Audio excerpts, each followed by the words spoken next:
potentially maybe a couple more, but I don't think we need 10 because they won't always be in use all the time. I imagine that at different points you need to tell people no. What's that process like for you? Oh yeah, it's a key role in the CFO position. It is a word that most people are used to, and yet they still think you're not going to say it.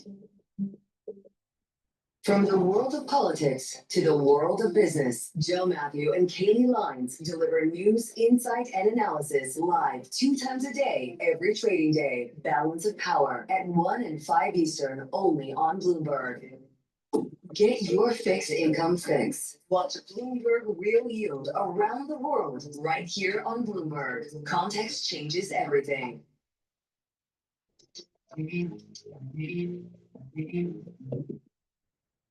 Moments away from the start of trading. This is Bloomberg Open Interest. I'm Matt Miller. Quick check on futures right now. We are down, but of course we're hovering at all-time highs. Yesterday, even though we closed off 1/3 of 1%, we still closed at 68.90. So that is at a record high. We just opened higher than we closed the day before. So futures down about 0.5% on the S&P and the NASDAQ, a little bit more on the Russell 2000 here, the opening bell. Down in New York Stock Exchange, the Fortune Cyber 60 ringing the bell there. It's an appropriate day for that. Down at the NASDAQ, you have Solstice ringing the opening bell. Look, Mark Hudmore had a great piece out today. Stop kidding yourself. Nothing else matters beyond AI. So let's take a look at those stocks right now. The big mega cap tech stocks. Meta Platforms in the cash trade down almost 12%.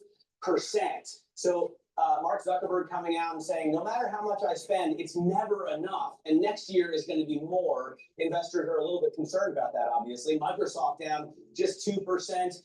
Amy Hood, the CFO, Microsoft also saying, like, I can't get enough supply. We have to spend more. Alphabet shares are up right now because more people are using Google Gemini. I think 44% more in the last 3 months alone. So it's really the winner in terms of momentum. Of course, it hasn't eclipsed ChatGPT yet, but they're also growing the cloud in a massive way, like 34% in terms of cloud revenue. Apple, after the bell, we're going to get the results there, and we're all waiting with bated breath. Right now, it's up 1 1/3%. For more on the tech picture, we're joined by Bloomberg tech co-host Ed Ludlow. And Ed, we were talking with Caroline Hyde about how spending just continues to ramp up, and although cloud revenue rises, it's just not a commensurate gain. Yeah, but look at the number that's green on your screen, right? Alphabet. So what we got from all of the names was capital expenditures figures. In the brinkmanship between Wall Street's nervousness on seeing return on the capex and the company's commitment saying this is our capex, only Alphabet gave us any kind of further number, and that is that they said that the revenues from products directly tied to the investments in generative AI were up 200% from a year earlier. Otherwise, the investors don't have anything to model for, right, on what the return is coming out the other side. Yeah, no, that makes sense. And for Facebook, it's especially difficult because, I mean, Caroline Hyde was just telling me that they apparently have an AI app. I didn't realize that. I use, obviously, ChatGPT. I use Google Gemini, but there's no single revenue like line item at Facebook that you could point to and say, see, it's working. Correct, and Meta didn't formally guide us on that for the next fiscal year. They just indicated that on the capital expenditures side, it would be notably higher than the 72 billion at the top end for this fiscal year. Meta's decline of 12%, by the way, puts it on track for its biggest drop since the end of 2022 on a closing basis. So, like, this is severe. But on the other hand, you know, Meta is not a hyperscaler, Matt. One of the things to understand about it, beyond investors having some kind of top-line growth guide, is that all of the investments Meta is making is also to give capacity to its teams internally. You know, advertising is still its bread and butter, but when they have new data center capacity that comes on, that's for used for training AI models or running it, they have competition from their own teams who all go to the CFO and the other executives and say, we need that capacity to make this ad product better or more effective or monetize it better. And that's a problem that's unique to them that the hyperscalers don't have to deal with necessarily. I mentioned Mark Hudmore's piece that AI is the only thing that matters. Yeah. That's maybe overstating the case a little because trade does matter, and Apple's coming out with earnings after the bell. What do we expect from the big device maker? Yeah, the first $100 billion September quarter So that could be notable.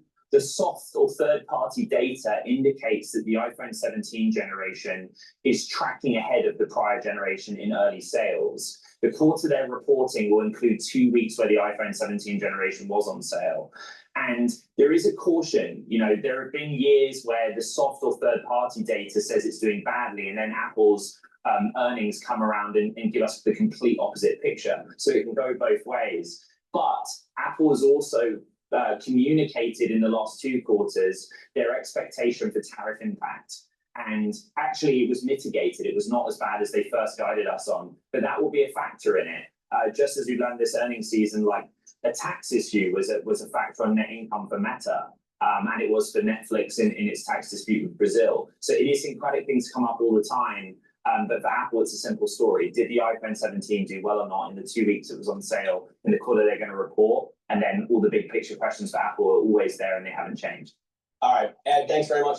Really looking forward to your program today. Ed Ludlow, co-host Bloomberg Tech, that kicks off in an hour and 25 minutes. Let's bring back New York Life Investments. Hello, my name is Dr. Paul Cottrell. We are live on YouTube and on my website, the-studio-reykjavik.com. Thank you for joining. I greatly appreciate it.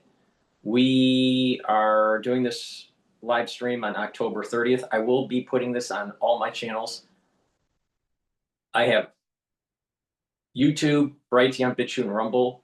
Click the links in the description of this video and all my videos to make sure you subscribe to all my channels. I also have X and GETTR. You can also follow me on TikTok, Substack, and Patreon. All these videos I do are for free to give you my perspective on the news, how to manage the markets, but also how to improve your health and wellness. If you pay attention to me, you will be able to slow down the aging process and improve your immune system. Thank you for joining. I greatly appreciate it. Please go to my store, the-studio-reykjavik.com. And if you like the content that I make, share the links, ask your social media to follow me, and you can also donate on my website through Stripe, PayPal, or Buy Me a Coffee on the homepage at the very bottom of the page. Greatly appreciate it. You can also be a paid member to my Patreon or Substack. By helping through donations and purchasing the products that I have allows me to do these videos for free. In addition, I have ebooks, supplements, and course material on immunology and pulmonology on my website. So take a look at that to help support the work that I do. Now, in terms of getting prepared for the fall and the winter season, it's super important to get prepared. And that means making sure that you get the drops and the lozenges. I have honey and lemon, cherry, and also blueberry flavor in stock. Very high quality drops and lozenges. The lozenges are in elderberry zinc. But have a few bags at your home or at work. And once you have that throat irritation, you can mitigate it by taking these structural nanosilver drops and lozenges. The moment you have that throat irritation, use them right away to mitigate the problem. It's really important to catch it early. So please take my advice, get the drops and the lozenges from my website, the-studio-reykjavik.com. Use discount 5 and you get $5 off any order. It's all caps, discount 5, and it's $5 off. In addition, it's really important to detoxify your body. And by detoxifying your body, you're going to improve your immune system, your endocrine system, your liver, your kidneys, even your brain function. So go to my store and get the zeolite. Zeolite will bind to heavy metals, toxins, and chemicals and allow you to urinate them out within about 6 to 8 hours. Take 3 small drops in the morning, drink the filtered water, do that every day, and you'll be improving your immune system and your endocrine system and your other bodily systems. Super important. Make sure you drink filtered water and stay away from processed foods. But taking this every day is going to allow you to improve your body because you're getting rid of those toxins that you've accumulated over the years. Take 3 small drops underneath your tongue and drink it with filtered water. All right, we're gonna go to Bloomberg and listen in while I cycle in the different videos. Investments. Now, some of the movers on our radar include drug makers. Merck, for example, trimmed sales guidance as growth for its main drug, Keytruda, failed to meet estimates. Eli Lilly boosted its revenue forecast as sales of Zepbound nearly tripled after price drops. That's obviously the weight loss drug that rivals Wegovy and Ozempic. Novo Nordisk offered, speaking of, to acquire obesity drug developer Metsera for at least $6.5 billion. It's higher bid than Pfizer's agreed bid in September, and well, Novo calls it superior, Pfizer calls it. Let's discuss with Bloomberg health reporter Madison Mueller. She joins me here at the desk, and this bidding war is getting pretty hot. I mean, I don't think I've ever heard one bidder call another bidder reckless. What do they mean? Yeah, it's definitely intense. This morning, it's been some juicy drama in the pharma world amid lots of pharma earnings. So there's lots going on. But Pfizer, as we talked about, really has wanted to get into obesity for a long time. Obviously, it's a red hot market. They are a huge drug maker in the United States, and they are sort of one of the ones that are not in this market right now. It's really dominated by Eli Lilly and Novo Nordisk. So Metsera is one of the obesity startups that's trying to develop a next generation drug, potentially easier to take, gentler on the stomach. You know, we've talked about these drugs have side effects like nausea and vomiting. And so it's created a bit of How much have you? a bidding war now. To say nausea and vomiting. Yeah. It's better than diarrhea. I mean, that's your copy. Okay, that's a very good point. I'm surprised that Lilly is doing so well, considering how difficult it is for patients to access Zepbound. I spent a lot of time on the Reddit forums, and they all say they've been kicked off of Zepbound because like CVS doesn't offer it or whatever, and now they have to go to Wegovy or Ozempic. Is that not a problem? It definitely is a problem, and that's a good point. And Lilly's management had actually said last quarter that they expected that decision, which there was a deal between Novo Nordisk and CVS's drug benefits unit. The best way for weight loss is to cut your actual food intake, do resistance training to build muscle, because that's going to help to burn fat, improve your metabolism, and allow you to become less insulin resistant, because what happens is when you get fat, you basically become insulin resistant and you start getting diabetes and all this stuff. And taking the Boomer Boost, Boomer Boost in the morning or during lunchtime, and you mix it with soft foods like hummus or yogurt, and that's your meal for the breakfast or for the lunch. You only do this once a day. And you do the resistance training regularly and do a little bit of cardio, maybe about 65-35 split, 65 resistance training, 35 cardio, maybe even 70% resistance training and then 30% cardio. But the point here is that by taking the Boomer Boost, this is going to allow you to have that steady burn of energy throughout the day. You're going to have a lot of vitality. You're not going to be sluggish near the end of the day. A lot of people, when they're trying to lose weight, they're sluggish during the end of the day. That's not what happens here. So you can take Boomer Boost to just slow down the aging process and be healthy, like I do. I take this every day. And obviously, I don't need to lose weight. But people can lose weight by taking Boomer Boost and coupling it with proper diet and exercise. And what's going to happen is you're going to have that steady burn of energy. This helps to boost up your energy levels and rev up your metabolism. And by doing this regularly, you become less insulin resistant and you're building muscle and you're slowly losing weight. You want to lose weight about 2 pounds per week. You don't want to lose fat. Maybe that first week or two, you might lose more than 2 pounds a week, but a lot of that's water. You're getting rid of water retention and all this. So safely 2 pounds a week. It takes time and it takes effort, but it's detoxifying your body. It's calorie restriction. It's taking the right supplements that will allow you to rev up your metabolism and become less insulin resistant. So Boomer Boost is a great way to get healthy I take it every day, but you can also use it to lose weight if you use it properly. And like I said, you want to use it either for breakfast or for lunch, not both. And you want to couple it with resistance training. And over time, you are going to lose weight and safely. And you'll have that steady burn of energy. And this is going to boost up that metabolism. Another thing that's important is also bringing down inflammation while you're working out so you recover quicker, so you don't get injured. So that's important. And taking Boomer Boost regularly and you're losing weight over 2 pounds per week, then once you get to your target weight, you can't just stop. What you need to do is maintain a healthy lifestyle, because what happens is that the fat cells have lipids in it, all right? Fatty acids, triglycerides, right? So you have these triglycerides that are in the fat cell, the adipose cell. When you lose weight, you're burning off the triglycerides,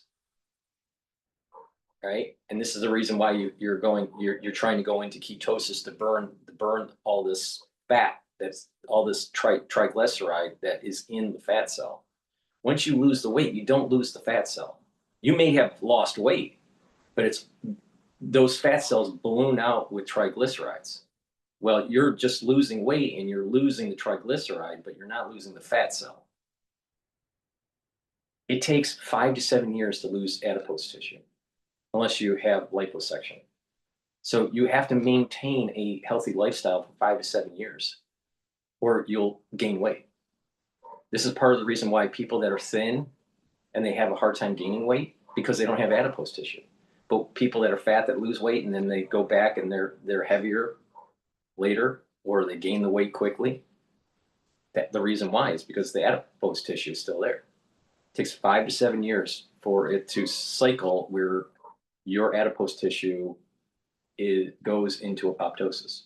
So just keep that in mind. This is the reason why you want to do it safely and change lifestyle. So please go to my store and get the Boomer Boost.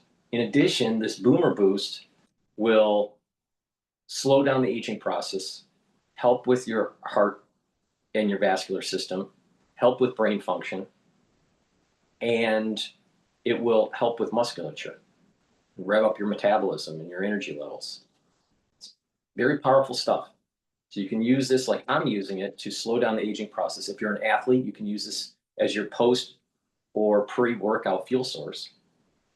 And if you need to lose weight, this is a great way to start. Great way to start. So no matter where you are in the spectrum, athlete or obese or in the middle, you can benefit from Boomer Boost. So please go to my store. The powerful stuff, and it's going to slow down the aging process and get you healthy. Go to my store and get the Boomer Boost. Take it every day.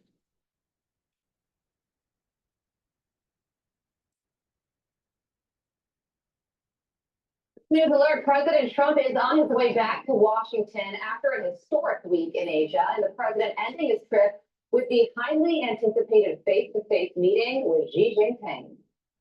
It was an outstanding group of decisions, I think, that was made. A lot of decisions were made. There wasn't too much left out there. I personally think that a lot of this is just rhetoric, and that there's not going to be anything that's really negotiated. It's like a promise. It's a pledge. It's maybe some peripheral things, like maybe they buy some more soybeans. But I'm not so sure that this was such a great meeting, like Trump is saying. I think he's old. Conclusion on many very important points. You are watching Fox I don't think so. on this Thursday morning. I'm Carly Shimka. And on Top Power, we have huge news coming right now when it comes to trade, as well as stopping the flow of fentanyl into the U.S. Here to break down some of the key details coming from that meeting is Doug Lazaire. Doug. Hey, good morning. The president said that on a scale of 0 to 10, this meeting was a 12. He boarded Air Force One overnight for the long trip home from South Korea, telling reporters along the way that the meeting with Chinese President Xi Jinping was a roaring success. I thought it was an amazing meeting. He's a great leader of a very powerful, very strong country in China. We're in agreement on so many elements. I'll be going to China in April. And he'll be coming here sometime after that, whether it's in Florida, Palm Beach, or Washington, D.C. Okay, the niceties aside, both sides really lowered the temperature, with China agreeing to buy U.S. soybeans and allow the export of rare earth elements. And while Trump said the thorny issue of Taiwan did not come up, the two sides did agree to work together on Ukraine, he said. And she acknowledged that the U.S. and China don't always see eye to eye, but the U.S. did agree to lower some of the Trump administration's tariffs put in place to get China to stop selling chemicals used to make fentanyl. I put a 20% tariff on. If your CFO wants an updated forecast, just copy last month's tab, update your drivers, and refresh all your links. Or just use data rates. It pulls live data from your ERP, CRM, and HR systems automatically. You can update your forecast. I put a 20% tariff on China because of the fentanyl coming in, which is a big tariff. And based on his statements today, I reduced it by 10%, so it's 10% instead of 20%, effective immediately. I believe he's gonna work very hard to stop the debt that's coming in. And just before the meeting, the president announced that he was reluctantly resuming nuclear tests in response to what other nuclear powers are doing. That had to do with others. They seem to all be nuclear testing. We have more nuclear weapons than anybody. We don't do testing. You know, we've halted it many years ago. But with others doing testing, I think it's appropriate that we do also. Okay, but as far as the talks are concerned, you have both China and the United States appearing to be taking a step back from an all-out trade war, and the president said that a signed trade agreement may not be far behind. Of course, we'll be waiting for that. Douglas Zader, great recap. We appreciate it. With that, let us bring in former military diplomat to Asia, Brent Sadler. Brent, based upon what we know about the details of this meeting, what we heard from Douglas Zader, give it a grade based upon the U.S. side. I'd say it's an A, and the reason for that is both sides clearly wanted the same thing, a positive beginning to a new phase of these negotiations. And I think it was helpful that they included more than just economics in these negotiations, because there's quite a lot of issues that are weighing in on this bilateral relationship. Well, just before the meeting took place, the president posted this about nuclear weapons. The United States has more nuclear weapons than any other country. This was accomplished including a complete update and renovation of existing weapons during my first term in office. Because of the tremendous destructive power, I hated to do it, but had no choice. Russia is second, China a distant third, but will be even within 5 years. Because of other countries' testing programs, I've instructed the Department of War to begin testing our nuclear weapons on an equal basis. That process will begin immediately. Thank you for your attention to this matter. The president, like I said, posted that just before this meeting with Xi Jinping started, which is no doubt strategic. No, absolutely, very strategic. And it was the only question that you heard asked on camera before the press was ushered out of the meeting. The United States, since 2010 under President Obama, has taken far too long a delay in recuperating its nuclear enterprise. We can't even manufacture the warheads that we were producing during the Cold War, and it's going to take a lot of money and a lot of time to revive that. And this testing that President Trump mentioned is long overdue, but it's also a strategic signal. I think it's important to note that he listed both Russia and China as to why the United States is having to revive its nuclear arsenal. Of course, rare earths were a priority in these discussions. Here's the president on rare earths. Listen. The rare earth has been settled, and that's for the world. I mean, you know, worldwide. This was a worldwide situation, not just the U.S. situation. So we continue to produce the rare earths, and buy the rare earths and everything else, you know, when you see from other countries. But China is that whole situation, that roadblock is gone now. There's no roadblock at all on rare earth. That will hopefully disappear from our vocabulary for a little while. Okay, Brent, so you heard the president right there saying the roadblock is gone. Are you, though, confident, being an expert in Asia as you are, that China will no longer use rare earth minerals as a cudgel over us? I think it's important to note that there's a 1-year window in a lot of these tariff and sanction reliefs. So it's very much a trust but verify. And we'll see how things go in the near future.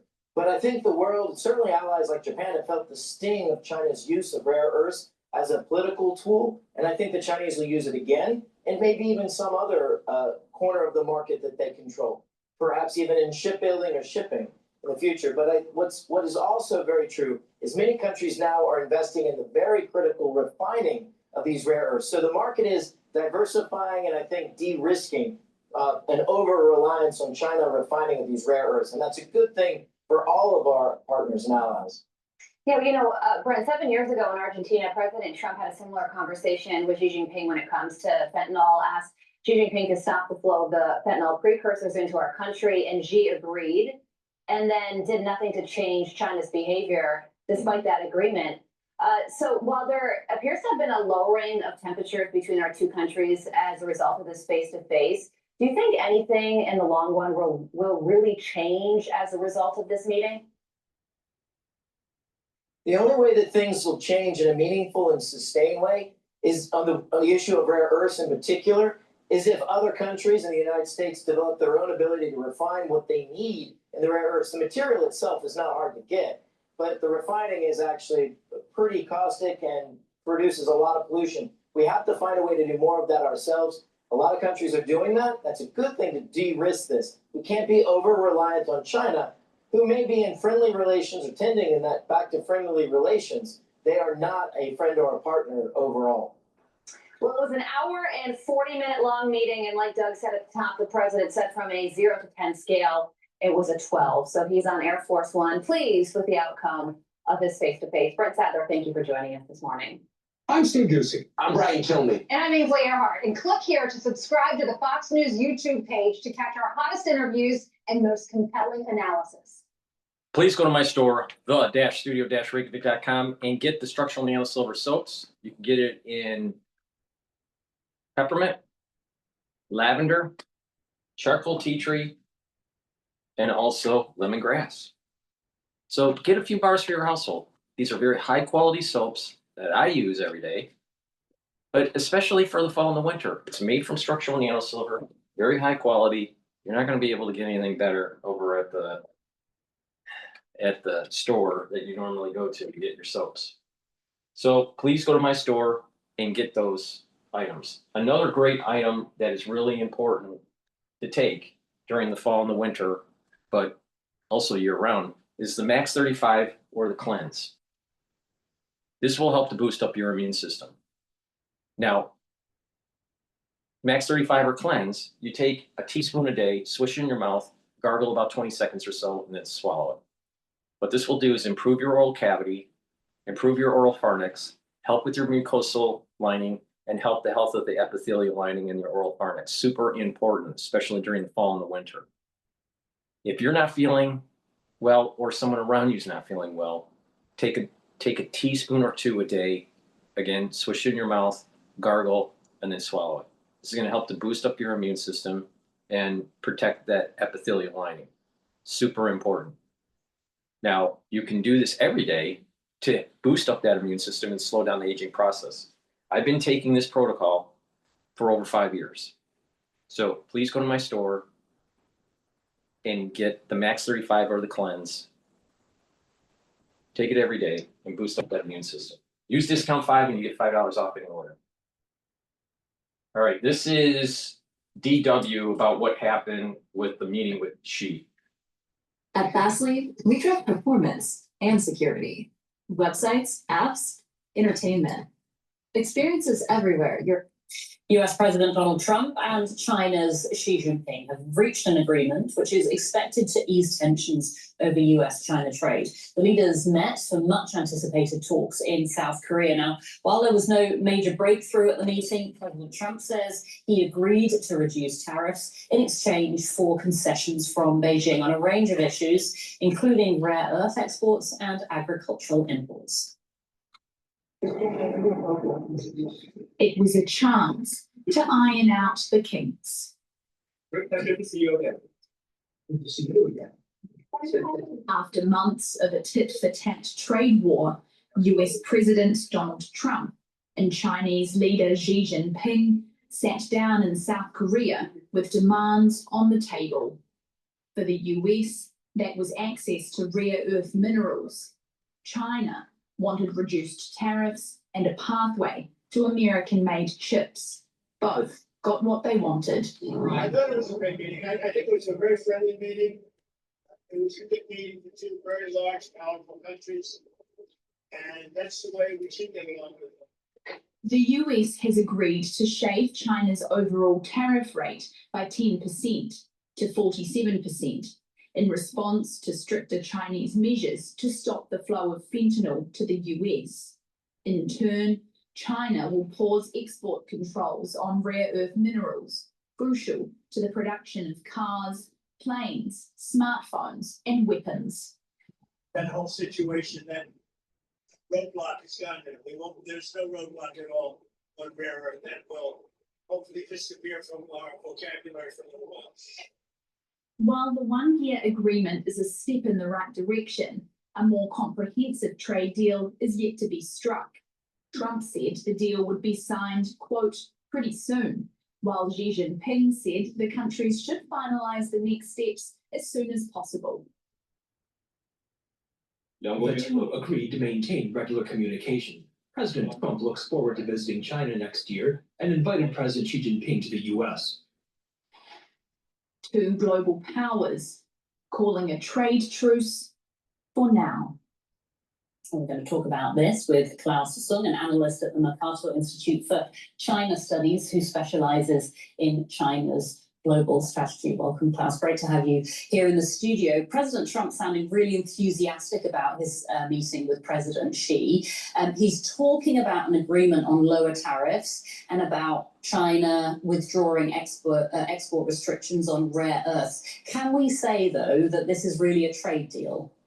I think we're in a pause from both sides about their tension in trade, specifically when President Trump get into office earlier this year.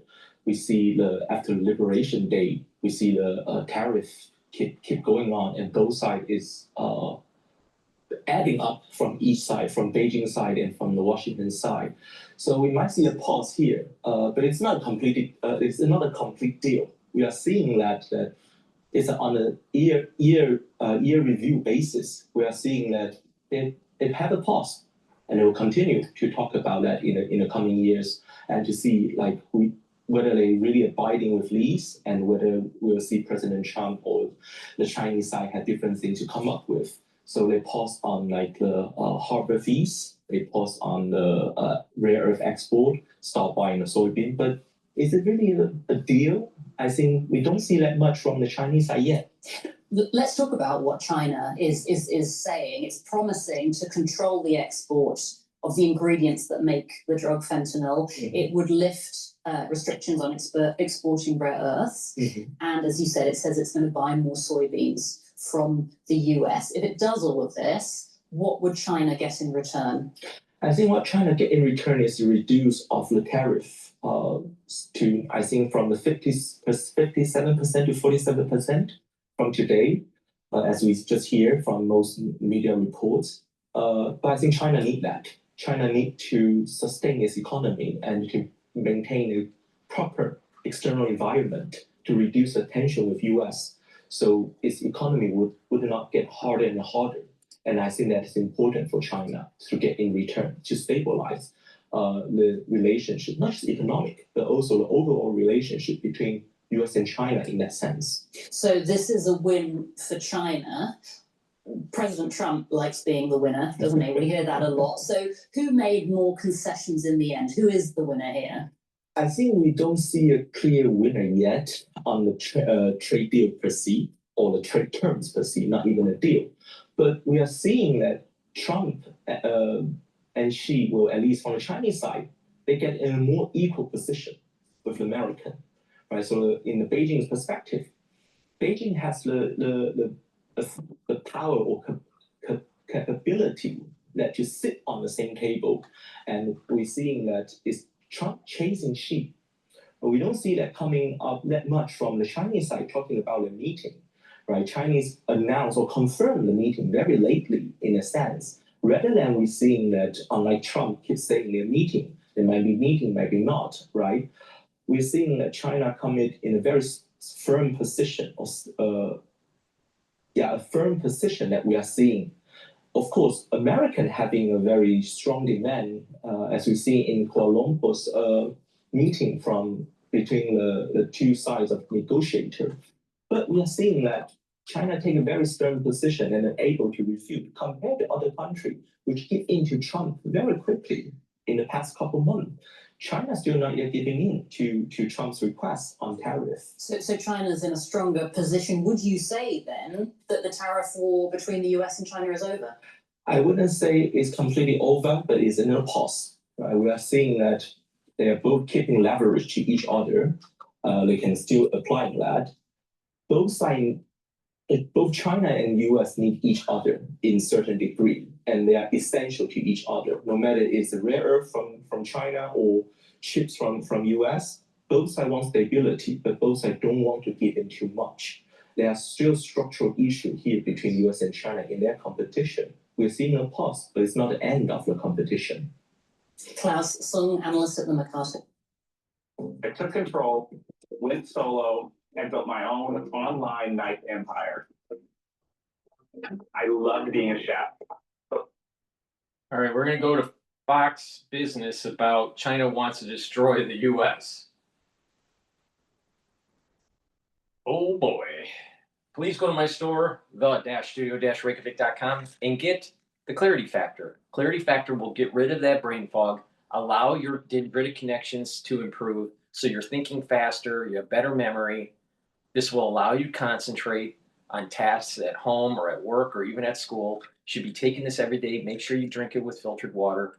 This is a great brain stack for you to be able to concentrate. And again, you take this regularly and you drink the filtered water, what you're going to notice is that your dendritic connections are improving, you're thinking faster, and you're going to have better memory. Use discount 5 and you get $5 off any order. I thought it was an amazing meeting.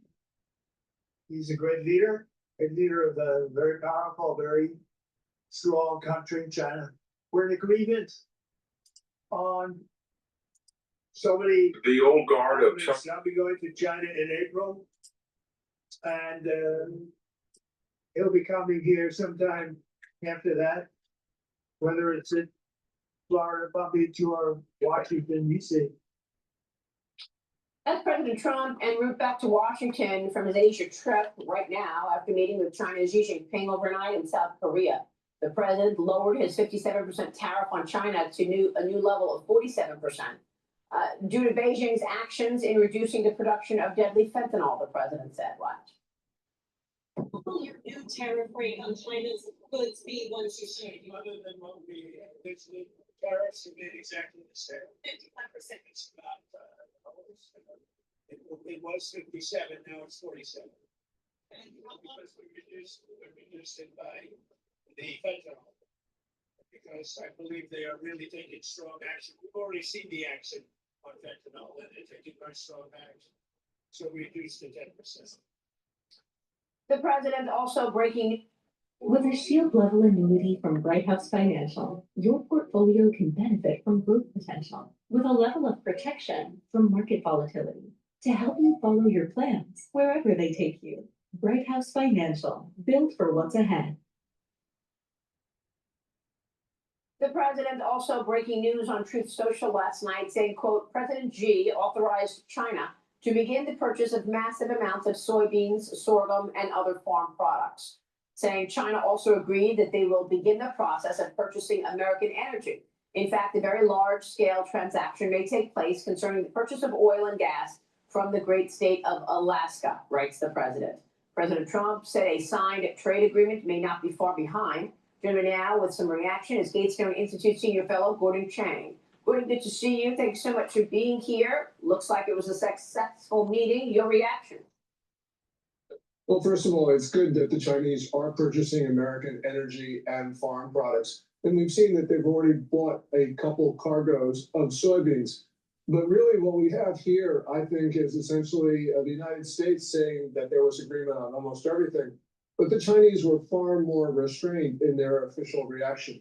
And I don't know if the Chinese are closer to the mark or they're trying to make President Trump look bad or both. But of course, that's got to be of some concern. When you say the Chinese are much more, it's a different reaction from the Chinese, what are you referring to specifically? Yeah, there were statements from the foreign ministry basically saying, well, it's just normal for large countries to have trade frictions.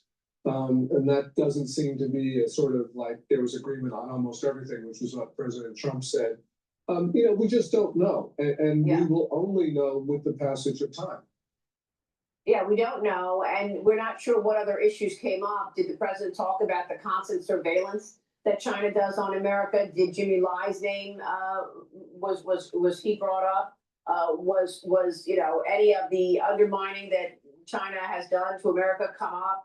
Where do you find agreement there? And we don't know because we haven't seen the record of the meeting. But what would you like to see the U.S. do in terms of dealing with China in the future? Well, I like to see reciprocity. So, for instance, President Trump gave them a concrete benefit yesterday. He reduced the overall tariff rate by 10 percentage points. Right. But we have not seen concrete Chinese actions apart from the purchase of the 2 cargoes of soybeans. So, in the past, American presidents have given China benefits in exchange for vague promises of future action. And of course, the Chinese have not carried through. With fentanyl, this is Xi Jinping. He promised to end the fentanyl trade to President Obama in 2016. Xi Jinping promised the same thing to President Trump in 2018. He promised the same thing to President Biden in 2023. And yet the fentanyl continues to flow. So, reducing the rate by 10 percentage points because of progress on fentanyl, I think that that's a little premature.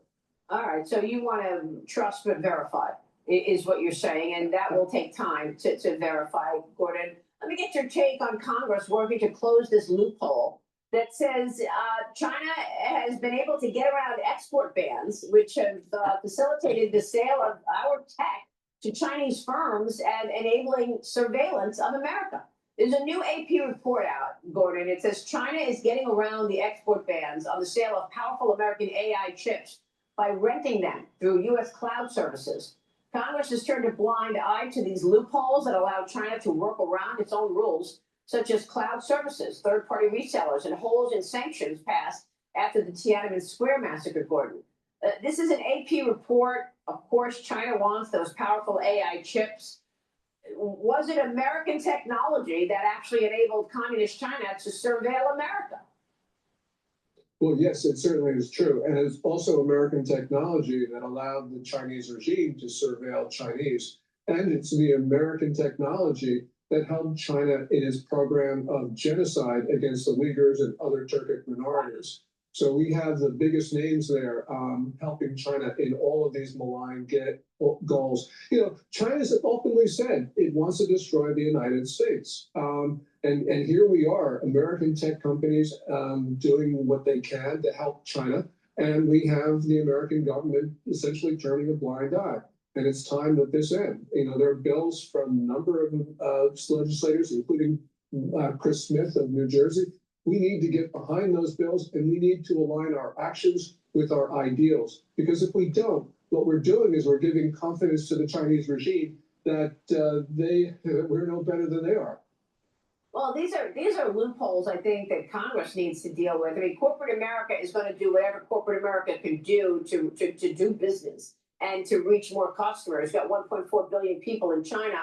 So if it's lawful, expect corporate America to do it. Or are you looking for corporate America to recognize that this is not going to end well for them anyway? So, kissing up to communist China is not going to be a positive for their shareholders and their constituents over the long term. Yeah, as Jamie Dimon told you in that landmark interview, it's not for J.P. Morgan to determine the national security interests of the United States. He's absolutely right. And the same thing is true for Amazon services and all the rest that have been helping China. But it is up to the president of the United States, and it's up to us to pressure our president to do the right thing. And clearly right now, we've got a problem at the top. Well, look, they're the best surveillance in the world, China is, and I'm wondering why we can't compete on that level in terms of our own surveillance. When I asked President Trump about that, he says, "Oh, you don't think we do it?" So obviously we are doing it as well. But then there's North Korea firing off more missile tests just hours before the president's summit in South Korea. There were reports that say the test was conducted to potentially expand the sphere of the country's nuclear armed forces. President Trump was hoping to meet with Kim Jong-un before leaving Asia, but the scheduling did not work out, Gordon. Your reaction to that? Well, North Korea will always test in order to verify their designs and to improve them. And so they've got that compulsion. But they do time the test for maximum political gain, as we just saw right now. And clearly, this is a demonstration of their timing. North Korea has the missile that can reach all of the continental United States. So right now, we've got to be concerned that they are improving that. And soon they'll be able to make their nuclear weapons to those missiles, and their guidance will be good. They're not quite there yet, but they can put a nuke into the United States right now, in all probability. Wow. All right, Gordon, we will keep watching all of that. Thanks very much for weighing in. Gordon Chang joining us. So we're going to go now to the Daily Signal by Victor Davis Hanson about the Democratic Party. But before we do that, please go to my store, the-studio-reykjavik.com, and take this stack to slow down the aging process. It's part of my protocol, but also to boost up that immune system for the fall and winter season. Take lignans. This will help to soak up free radicals, bring down inflammation, boost up that immune system, and help with your endocrine system. Turmeric will bring down inflammation and soak up free radicals. Again, that will help with the immune system and even brain function. And ashwagandha root is going to help to control your cortisol levels and your blood glucose levels. Now, when you stack this together, what's going to happen is that you're going to slow down the aging process. You're going to be boosting up your immune system for the fall and the winter season. And this will help with your cardiovascular health. Why? Because it's going to soak up those free radicals and bring down inflammation. When you do that, you're reducing plaque formation. Because to have plaque to build up in your vascular system, you need inflammation, and what also is needed is oxidized LDL. Well, if you're soaking up free radicals at the vascular level, you have less oxidized LDL, therefore less plaque. So that's really important. By bringing down inflammation at the cerebral level, you're helping the health of your neurons. Now, like I've been saying for a long time now, if you're 40 years of age or older, you're going to know people within that cohort group, because of the aftershock of 2020, 30% of individuals that are 40 years of age or older are going to have early onset of dementia. 30%, because of the crisis that we went through in 2020. That means 3 out of 10 people. 3 out of 10 people are going to have early onset of dementia. Out of those 30%, 75% of them are going to have ischemic issues. Either basically it's poor blood flow to the neurons. Now that could happen because of microclots or microbleeding. So like a microhemorrhaging or microclots. But what happens is it slowly is killing off neurons and pushes an individual to lose memory, and their cognitive function starts to decline. About 24.5 to 24.9% of the 30% will end up getting amyloidosis, a buildup of plaque. And about 0.5 to 0.1% of individuals that are of the 30% subset will end up getting prion disease. So it's prion disease is a very small percentage. It's a third. It's roughly about 0.1 to 0.5% of 30%. Small percentage. The vast majority of the people are going to get it due to amyloidosis, and more so due to microclotting and microbleeding. So it behooves you to protect your neurons. It behooves you to improve your cardiovascular health. Now you can pay attention to me or not pay attention to me. I don't really care. Please go to my store, the-studio-reykjavik.com. Get the ashwagandha root, the lignans, and the turmeric, stack them together. They'll slow down the aging process, boost up your immune system so you'll be better off during the fall and the winter. And by having a better immune system, just overall, that's going to help to slow down the aging process. And you're improving your cardiovascular health and bringing down inflammation at the vascular level, or at the cerebral level. And by doing that, you're maintaining the myelin sheath of your neurons. Really important. Use discount 5, get $5 off any order.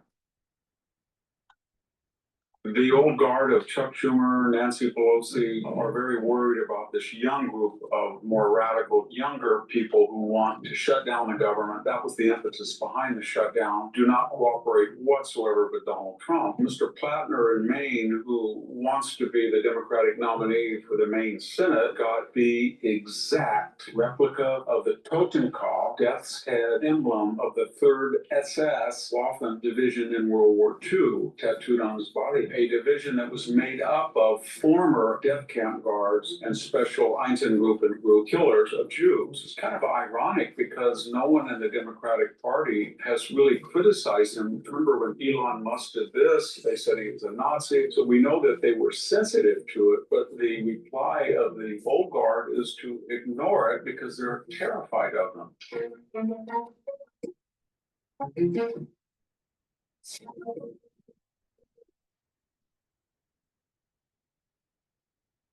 Hello, this is Victor Davis Hanson for the Daily.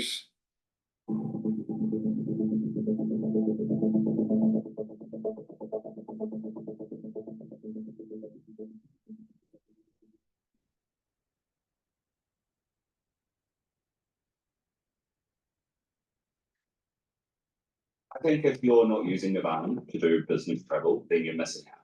My name's Blade, and I'm Chief of Staff for the Go-to-Market Office. The van. Hello, this is Victor Davis Hanson for the Daily Signal. The Democrats are in a quandary. The old guard of Chuck Schumer, Nancy Pelosi are very worried about this young group of more radical Jacobin, younger people who want to shut down the government. That was the impetus behind the shutdown. Do not cooperate whatsoever with Donald Trump, and then take the House and the Senate.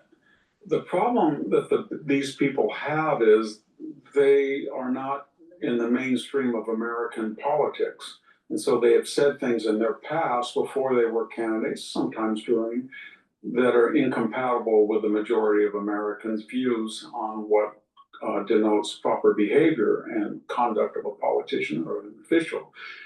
For example, Mr. Plattner in Maine, who wants to be the Democratic nominee for the Maine Senate and run against incumbent Susan Collins, has said some really atrocious things. He's castigated Black people. He says that stereotypically they don't tip. He said that white rural people are racist.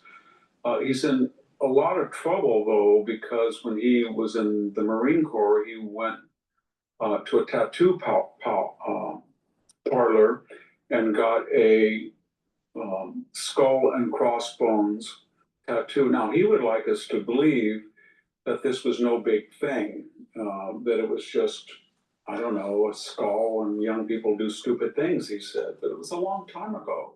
He's had, I don't know, 17, 18 years to get rid of it if it was something more than skull and crossbones. And it was something more than skull and crossbones because it was not just skull and crossbones. It was the exact replica family of the Totenkopf, Death's Head emblem of the 3rd SS Waffen division in World War II, a division that was made up of former, at least in its 1939 to 41 inception, former death camp guards and special Einsatzgruppen group killers of Jews. And so when he went to this parlor, he put on the official logo of the 3rd Waffen-SS Panzer Division. And he's had it on his chest, and he's referred to it himself as a Totenkopf, death's head, the German word. So he knew what he was doing. You can say, well, Victor, do you really believe he's a Nazi? And I'm going to say, I don't know what I believe, but from what he said and what is tattooed on his body, I think he's reckless, indiscriminate, and can't tell the truth. It's kind of ironic because no one in the Democratic Party who's afraid of this base that he represents has really criticized him and said you should drop out of the race. Remember when Elon Musk did this and this, they said he was a Nazi until we found pictures of everybody from Hakeem Jeffries to Barack Obama doing this. So it was, and I think even Elizabeth Warren did this, just a salute. So we know that they were sensitive to it, but the problem that's deeper, and that is if you're going to go to your base to get statewide candidates or national candidates, or your old guard is going to emulate the ethos of the base, then you have certain, I don't know, background checks. We have Jay Jones, remember, who's running for Attorney General in Virginia. And it's not that he just happened to say, I would like my Republican opponent to be killed, or I would like to go to his funeral. When he was chastised in a text by a Republican counterpart not to say that, he doubled down. And he said, oh, I would not only like him dead, I would like his children dead and want him to be dead in his wife's arms. And he hasn't really explained. He says that's not him, but he didn't really come forward until it was exposed in the way that Mr. Plattner didn't come forward until it was exposed. And then they can't give adequate explanations of why they said it or why he was tattooed. And they seemingly embarrass the old guard of Democrats, but they don't, because the reply of the old guard is to ignore it because they're terrified of them. And what I think it goes beyond ignoring it. Gavin Newsom recently said that Kristi Noem was going to have a bad day. Thank you, America. What is that? An implied threat that if she came into California with ICE, something bad would happen to her? He said that he wanted to hit Donald Trump in the mouth. If a private citizen put that on social media, the FBI would be knocking on his door. He also said he wanted to hit them in the mouth, his Republican opponents that were engaged, as he is, in redistricting congressional districts. And so we've had Mr. Pritzker, who's warned that he's going to go after ICE agents if, in his view, he feels that they're breaking the law. In his view, I don't know if that means he's going to arrest them or when the state government is going to investigate them and indict them, but it's actually a violation of Article 6 of the Constitution. So what am I getting at is that the new Democratic Party is drawing on a base that is way out of the mainstream.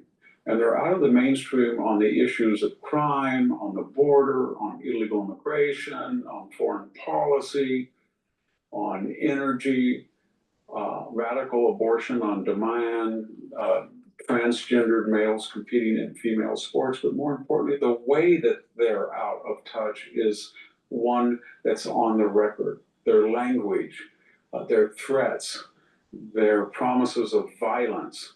And that's not going to go away. And the problem that we're having now is this rhetoric is escalating. And the more that they are shut out of official power in the House, the Senate, the White House, the Supreme Court, and the more they realize that they have to double down in language and heat because they have no light on the issues. In other words, the more they accept that the people do not have what they want to offer, the angrier they get. And so they are controlling this new Democratic Party, the primary system and the base of the party, and the angrier and more violent they get, the more the old guard who's on the way out but does not want to go on the way out will itself either tolerate it or double down on it. Where does this lead? At best, it leads to 20 years of the wilderness, that period, I don't know, comparable to George McGovern's catastrophic left-wing defeat in 1972, in which the Democratic Party committed suicide. They had a little 4-year blip with Jimmy Carter that only reminded people how bad they were, until Bill Clinton in 1992 came back for 8 years. He never won the popular vote over 50%, but he acted as a moderate, and he was able to win 49%, 43% in the Electoral College on 2 occasions, and he saved the Democratic Party. That would be the best scenario for them. The worst scenario is they take their rhetoric seriously and they really do want to escalate to violence and use state authority, such as they have, to challenge the federal government. That's uncharted territory, but we know one thing: it's not going to end well. Thank you very much. This is Victor Davis Hanson for the Daily Signal. Thank you for tuning in to the Daily Signal. Please like, share, and subscribe. All right, we're going to now pivot to Times Radio, dealing with Trump's polar opposite trade tactics with Xi infuriates the Chinese. Like we care if the Chinese are upset. But before we do, please go to my store, the-studio-reykjavik.com, and get the ubiquinol. Ubiquinol will soak up free radicals, help with the health of the mitochondria, boost up your energy levels so you have more ATP so the cells perform better, and ubiquinol helps to protect neurons. And don't you remember what I said about protecting neurons? You want to do that. So please go to my store, the-studio-reykjavik.com, and get this very high-quality ubiquinol. Ubiquinol is the most bioavailable form of CoQ10. Most people that take CoQ10, you're probably taking the wrong kind. This is the best that you can get. Please go to my store, the-studio-reykjavik.com, and get the ubiquinol. The stacks also very well with C60 and clarity factor. From chewing the fat with Donald Trump and then deciding what they're going to do. His line has been decided well before he gets into the room. With Donald Trump, you never know quite what you're going to get. Now, 2 of the world's largest economies, the US and China, are on their way to a trade breakthrough after President Trump hailed his meeting with Chinese President Xi Jinping in South Korea as a great success. The summit comes 6 months after Trump slapped 145% tariffs on goods from China. Xi then retaliated with a 125% levy on those from the US, creating a situation that Treasury Secretary in the US, Scott Bessent, described as a de facto trade embargo. So has the tension now been relieved? Let's speak to Professor Rana Misser, ST Lee Chair in US-Asia Relations at the Harvard Kennedy School. Professor Misser, welcome to the program. Hello, Callum. Morning. Good to be with you. It's very good to speak to you. I'm trying to get a read on the significance of the outcome here. Chinese state media, I noted, didn't really confirm any deals that Trump has been talking up. Instead, they said the 2 heads of state agreed to strengthen cooperation in areas such as trade and the economy, energy, and the promotion of cultural exchanges. What message should we be taking from this meeting of the pair? Well, I think that statement comes straight out of kind of Politburo central language, but it is actually still significant, Callum, because it indicates that China wants to cool the temperature, as does the United States. Just 3 or 4 weeks ago, not very long really, there was that huge turning up of the temperature when the Chinese said that they were going to restrict US access and actually global access to rare minerals, special elements which are needed for smartphones, all sorts of electronic equipment. And China controls most of the world's supply. And America then said, the Trump administration said it was going to stick an extra 100% tariff on Chinese goods. So this is basically now the cooling down from that situation. And I think the Chinese side is indicating that they regard things now as being back on a sort of plateau. This is not, though, the end of the story. There's still plenty of issues to negotiate. But when it comes to selling soybeans to the Chinese, and also from the Chinese point of view, having more possibility of getting hold of American technology, that's, I think, really what was being decided this time around. How does President Xi negotiate? He sometimes feels like quite a mystical character, I think. What is his temperament? Is he pragmatic when it comes to the sort of global trade conversation? He's pragmatic, but up to a point. Like Donald Trump, he's a nationalist. He believes in making China great again. But I would say that his tactics in doing that are almost, basically take anything that President Trump does, and Xi Jinping is almost the exact opposite. So, for instance, President Trump is, in his own words, unpredictable. He's someone who likes to lead from the top with almost no consultation elsewhere. In contrast, Xi Jinping certainly makes the final decision. He is the man who makes the decision, no argument about that. But he will have a huge array of think tankers, policy professionals, various people who give him various options, spends time debating that. He'll be somewhere like the Central Party School, where they have all these kind of ideological debates, and then finally the line will come out of that. That's one of the reasons why Chinese negotiation often doesn't seem very flexible. It's not really Xi Jinping going into the room, chewing the fat with Donald Trump, and then deciding what they're going to do. His line has been decided well before he gets into the room. With Donald Trump, you never know quite what you're going to get. And that, of course, infuriates the Chinese, but they've learned to deal with it. Yes. I read one analysis that was that the cut to the fentanyl-related tariffs was about addressing a sort of crucial Chinese grievance. I do wonder if how China has been affected by Trump's trade war. Has it really hit them quite hard? It has hit them quite hard. I think the area in which there's been the most damage is not the really big tech companies in China. People will know names perhaps like Alibaba, Tencent, of course, ByteDance, the parent company of TikTok, which of course is very famous. These companies are doing fine, mainly because they don't really actually, apart from TikTok, have that much traffic in the United States. It's the small companies, the medium-sized companies in China that produce components for things that every American will own, furniture, smartphones, clothes even. These are the things where that massive, 100, 120, 145% tariff on Chinese goods coming into the US really made a difference. But don't forget that also made a difference to US consumers, because let's say Walmart, one of the biggest retailers in America, big low-cost place, Costco would be another one, maybe something like 50 or 60% of their goods are actually sourced at some point out of China. So yes, it was hurting Chinese producers, but also it was hurting American consumers, particularly lower income ones. And so, just very quickly, Professor Visser, this isn't the end, clearly, of this trade war. There is still high percentage tariffs kind of in the air. But is this progress towards building more affordable housing is critical for our city? This November, New Yorkers can vote on an affordable housing fast track and other city charter reforms. So flip your ballot over and vote on questions 2 through 6. Franklin University makes it possible. Times don't make a break from a starting point. Set a course on a path. But is this progress towards sort of normalising trade relations once again? There'll probably be an equilibrium in trade, but I'd add one other T, as well as trade and tariffs, T for Taiwan. They didn't discuss that at all. It's a security issue, which is really big for both China and the United States, and indeed its neighbours like Japan. We'll have to discuss that on another occasion, but that wasn't really mentioned at all. It will not go away. It will be a security issue between the two sides for many years to come. That is a very fair point, and thank you for making it. That is Professor Rana Mitter, S.T. Lee Chair in US-Asia Relations at the Harvard Kennedy School.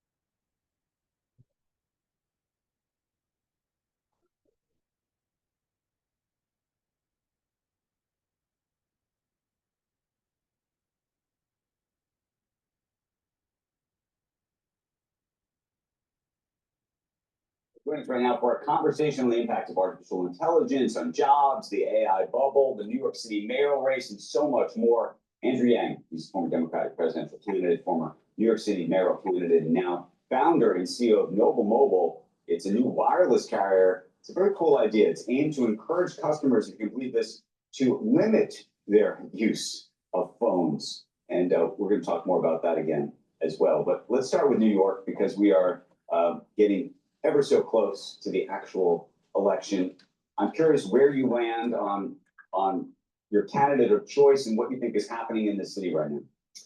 I talked to folks who have access to the early voter data, Andrew, and the early vote's been good for Cuomo in terms of the demographics, the location. It's gonna be tighter than a lot of people think. I had chosen not to endorse in this race. I had people working for both campaigns, and I've endorsed on both sides. I also met with both candidates. Haven't met with Sliwa, though that you know I know him from a while ago. I just urge people to vote their genuine conscience and desire, not due to traditional party lines. That's the message I put out. What's your assessment though, given that you've actually met with both men? And by the way, we've had Cuomo on the broadcast, we have Sliwa on the broadcast, we have not had Zoe Mondami on the broadcast, though we've sought the interview many times. Yeah, What he is doesn't your want assessment of him That's the thing. on a road- Here's a perfect example. Now, this is a perfect example where Mondami doesn't want to be on a business channel because a business channel is basically going to say, prove to me that your policies are actually going to work, because we had the grand experiment during the Cold War. Eastern Europe was communist. Didn't work out. Western Europe flourished right after World War II. Right there, said and done. The experiment had already happened. Not just that, the whole concept of what John Locke said, the philosopher during the Enlightenment. It's about life, liberty, and property. And our founding fathers that wrote the Constitution made sure that our Bill of Rights maintain property. So the plebs,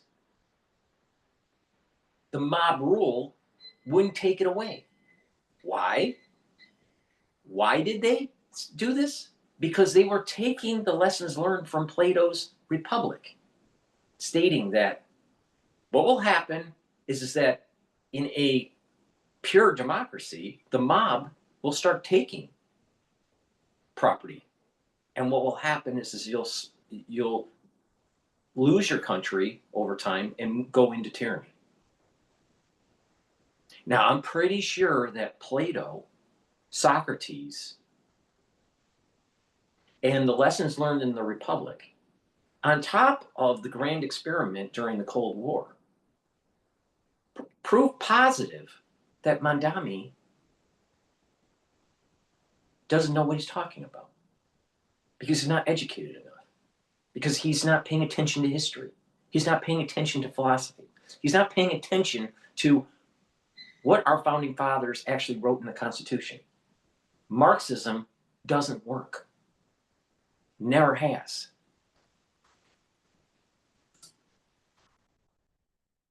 Zoran is a very charming, very charismatic, and very intelligent guy. And you meet with him and you come across, you feel, okay, this guy listens, he's sane, we're gonna be all right in terms of having a pragmatic leader. And then there are some people who sit with him and get that vibe and then just don't believe it.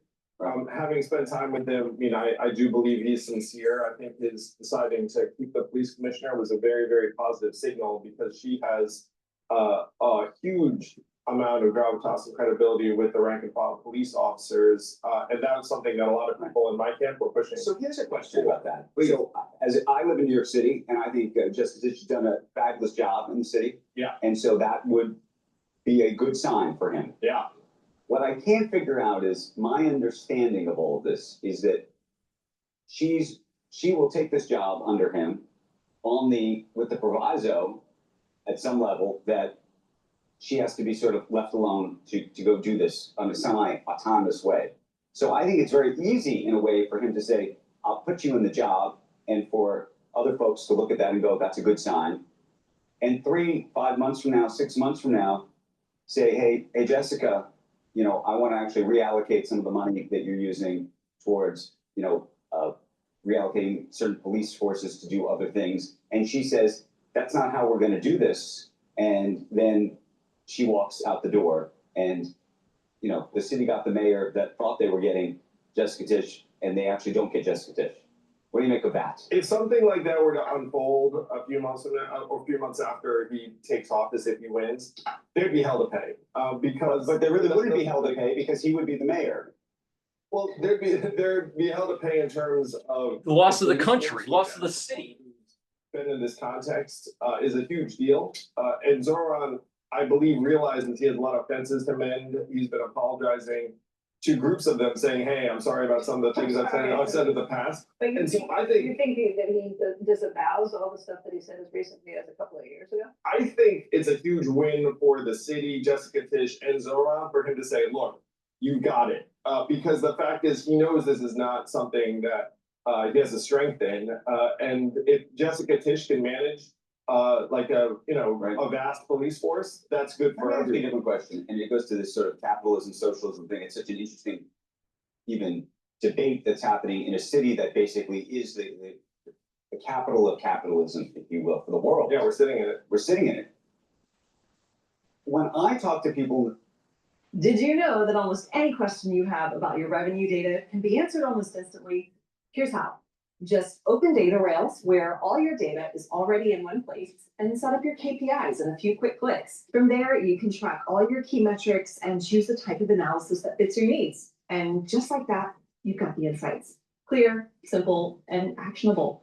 With one click, you get the full picture of your company's performance. Yes, it's that easy. Click here for a demo.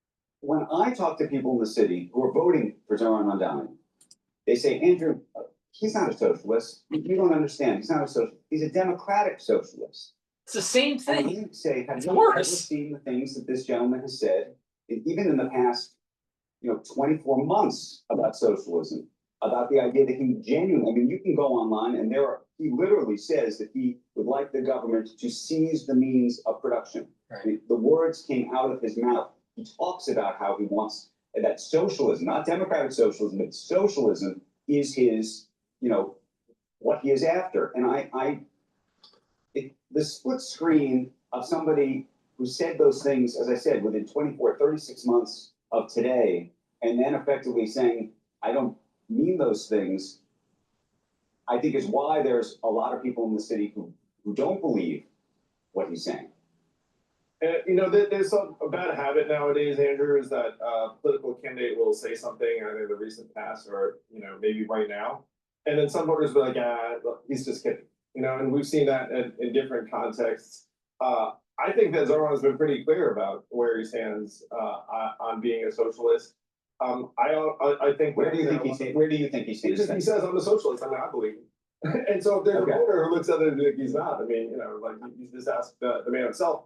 But if you look at the polling among Democratic primary voters, socialism isn't the smear or negative philosophy that like a lot of people like you and me and Becky, and I'm sure a lot of people watching this at home, regard it as, because a lot of folks have been living in what they see as capitalism in a way that hasn't worked for them. And so I don't think socialism is like it's not hurting him with his base and a lot of. What does the early polling data suggest? Because if you look at the prediction markets, they're saying it's 99% plus that Mamdani will win this election. Right now, a betting person would say that Mamdani is on track to win, but the margin is definitely tightening based upon who's turning out to vote. That you've seen a surge of voters in the early precincts among people that are going to end up Most that's older voters. mayoral races, all right, have a low turnout. Now, you may have a mayoral race where it's coinciding with, let's say, I don't know, the presidential election. Then you're going to have a higher turnout. But that's not because it's a mayoral race. It's because it's the presidential election. So the turnout is going to be really critical here. And there's some nuances. You have a large young population that's voting for Mamdani and is willing to vote. And you have a lot of older people that are in their geriatric years, they're retired, that are upset with Cuomo because of the way he ran the state, what he did with his book deal, some of the sexism that was going on during his governorship. And what happened during the COVID years, especially with nursing home patients. So there are a lot of people that are upset with Cuomo. The question is will they be willing to vote for him to stop Mandami? I have a feeling that there will be a lot of people that stay home. So the question is the number of people that don't vote and they don't like Mandami because they're not voting, they may actually tip the scale and have Mandami come in. So individuals going to vote in New York is critical to stopping Mandami. I think if you actually asked randomly 100 people on the street, you would get an impression that Mandami is not wanted. But if you listen to these polls, he's surging, he's in the, he's leading. Now, Cuomo is gaining a little bit of momentum. But the question is how many people will actually decide to go and vote? Now, I think the early voters are going to be skewed towards Mandami because his ground game to get the vote out is much stronger than what's going on with Cuomo. But that constituency that's older, will they go out to vote? Because they may think, if they're listening to the news, Mandami's going to win, why bother? Even though they don't want Mandami. So turnout, voter turnout is extremely important on this. Extremely important. In certain boroughs. So how do you think about Cuomo? You know Cuomo. Yeah. By the way, he's a flawed candidate too. All of these candidates are super flawed in all sorts of different ways.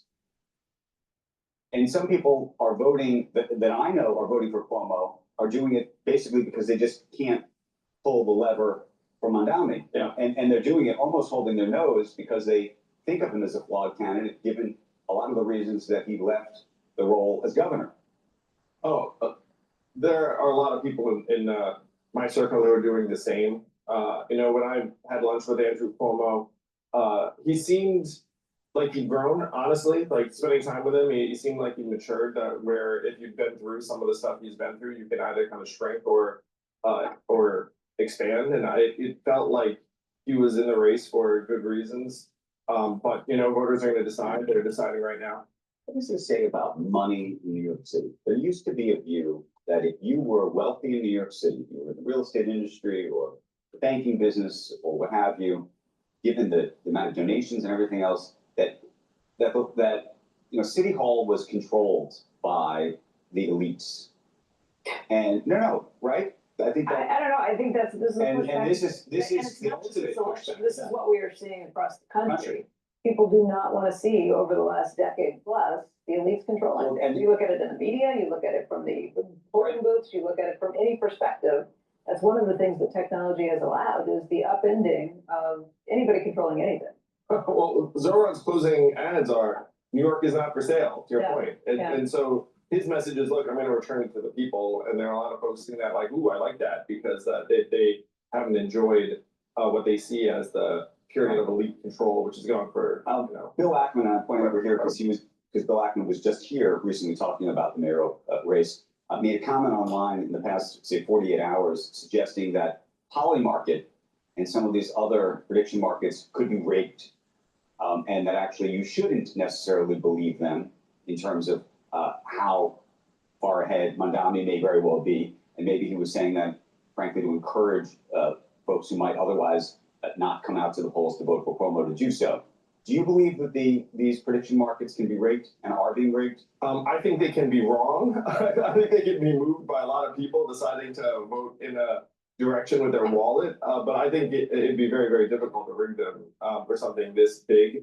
Not that long ago, people might not have as keen a sense of what is predicted to happen because these prediction markets weren't there. You might see polls and then candidates. And by the way, I've been a candidate. You know what you say when the when the polls aren't going your way, you say, it's okay, like, we're gonna get some new voters that, like, the pollsters can't even find. And that generally does not happen, though it did happen for Zoran in the primary, and it's one reason why he surprised a lot of people. Assuming he does win, given that he is the front runner, what's your expectation in terms of how the White House and this administration ultimately treats the city of New York? Because thus far, we have not seen the National Guard in the streets of this city. But there is a lot of anxiety, perhaps, that we could. And by the way, we might, with Zoran Mandami as the mayor, we might with Andrew Cuomo as the mayor. There are reasons to believe, though maybe conspiratorial, that we haven't seen the National Guard in this city because Eric Adams has been our mayor and he's been under the thumb of this president. And I think you can say that almost empirically to some degree, based on this unusual settlement that he reached with them. Well, one data point you do have, Andrew, is that the Republican National Committee has already been ginning up advertising the expectation that Zoran wins, saying like, look, this is today's Democratic Party. I'm sure the Trump administration would love to have him as a foil. Now, to your point, it's not like Andrew Cuomo has been on the good side of Trump either. But I do know, and this isn't controversial, that Republicans would be pumped to have Zoran in their advertising. Just back to the capitalism piece, and then I want to get into AI for a second. This idea that the country, and large swaths of the country, and definitely large swaths of the Democratic Party, seem to be saying, look, this capitalism system is just not working for them.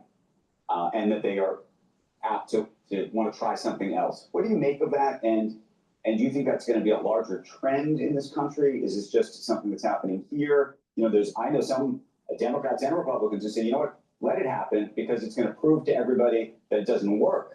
I don't know if that's the right path either. Yeah, we don't want to live there. No one wants to go through that period.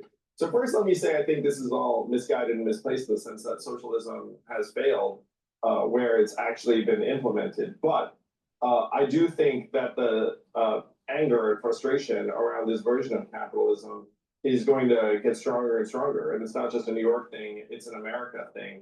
By the way, we're about to talk about it, AI is compounding that because if you believe in the American dream that your kid goes to college and will get a good job, I mean, that's going to become less likely as entry-level jobs get automated. So to the AI piece, we keep talking about, Microsoft, Meta, Google just came out with their earnings. They're spending an extraordinary amount of money on all of this. I keep thinking for them to actually grow into those earnings, grow into those valuations, they have to create an extraordinary amount of productivity. Yeah. That means that there probably has to be a lot less jobs ultimately. Yeah. And then the question is, who's going to pay for all of this stuff? Yeah, where's the revenue going to come from? Because right now the valuation suggests that revenues have to 10 or 20x pretty quickly in order to justify the tens of hundreds of billions that's being invested in computing infrastructure and AI and everything else. And that money would have to come from somewhere, either consumers or corporates. Look, AI is real. It is decimating entry-level jobs. You're seeing it from the Amazon report, from Chegg. But at the same time, I do think that there's exuberant optimism in terms of the pace at which those revenues are going to show up and the pricing power that these AI firms are going to be able to enjoy because there are several of them. Right. There's also competition ultimately from Chinese models. Hello, my name is Adam Ferrari, Chief Executive Officer of Phoenix Energy. I look forward to The U.S. president back on his way home, wrapping up a three-country tour of Asia, and he's returning with a trade deal between the U.S. and China. His final act was meeting with Chinese leader Xi Jinping as the world's largest economies appear to have finally settled a bitter trade war. The agreements included a plan to lower some of the tariffs on China over fentanyl. They also seem to strike a deal for China to buy more soybean products from the U.S. We're in agreement on so many elements, large amounts, tremendous amounts of the soybeans and other farm products that will be purchased immediately starting immediately. If I put a 20% tariff on China because of the fentanyl coming in, it's a tariff. And based on the statements that they have reduced it by 10%, so it's 10%, that's 71%. Effective immediately. I guess on the scale from 0 to 10, with 10 being the best, I would say the meeting was well. The president says he's going back to China in April. Joining me now to discuss is Will Ripley, CNN's senior international correspondent. Obviously, we just heard from the president on Air Force One there saying he has a deal. What more are you learning about what's been agreed to and what kind of difference it'll make in the kind of tariff structure as it is right now? Yeah, it was certainly a whirlwind from the time President Trump wrapped that meeting to Xi Jinping. They raced essentially to the airport, got on Air Force One, took off, and then the audio of that gaggle with reporters started coming out, and it was all of these major headline-making announcements that the trade war may be over, that they may have finalized a deal. You heard the president talking about the soybeans, you heard the president talking about tariffs, and the most contentious issue, rare earths. China basically controls the mining and processing of these components that are used to produce the semiconductors that power all of our most advanced tech around the world. And China's had these export controls on rare earths. President Trump said that issue has been resolved. And within hours of that, China's Commerce Ministry also put out a statement saying that they will be loosening up the export controls that they put in place as a direct result, they say, to U.S. action in this trade war. Here's more of what President Trump said on Air Force One. I think pretty soon we have not too many major stumbling blocks. We have a deal. Now, every year we'll renegotiate the deal, but I think the deal will go on for a long time, long beyond the year. We'll negotiate at the end of the year. But all of the rare earth has been settled. There's no roadblock at all on rare earth. That will hopefully disappear from our vocabulary for a little while. And obviously, as you know, the devil's in the details, and there's probably still a lot that needs to be put down on paper. The black and white, the documents, that all needs to be reviewed. President Trump saying that he may be traveling to Beijing in April, which would give teams on both sides, both in Washington and Beijing, about 6 months to get the details of this sorted out. But it does seem to be welcome news, at least on the surface, based on the headlines that President Trump has been making with his statements and the bits of information that are trickling out of China. But we need to follow through and see how this actually all shakes out. But it is for just over 24 hours on the ground here in South Korea. Certainly a lot of movement made, not just on trade with China, but also trade here in South Korea. President Trump saying that he has finalized the framework of a deal with the South Koreans as well. So a lot of progress made on the ground here. We'll see if it all sorts out in the end. And CNN's Will Ripley, thank you so much. I think we've already. I don't know. I just don't feel out of this meeting with Xi that much was accomplished. I just don't feel that it's concrete. I think it's kind of sloppy and rushed. Things, and we'll agree to some more right now.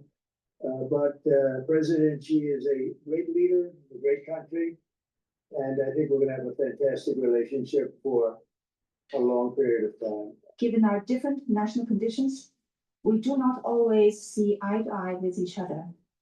And it is normal for the two leading economies of the world to have frictions now and then.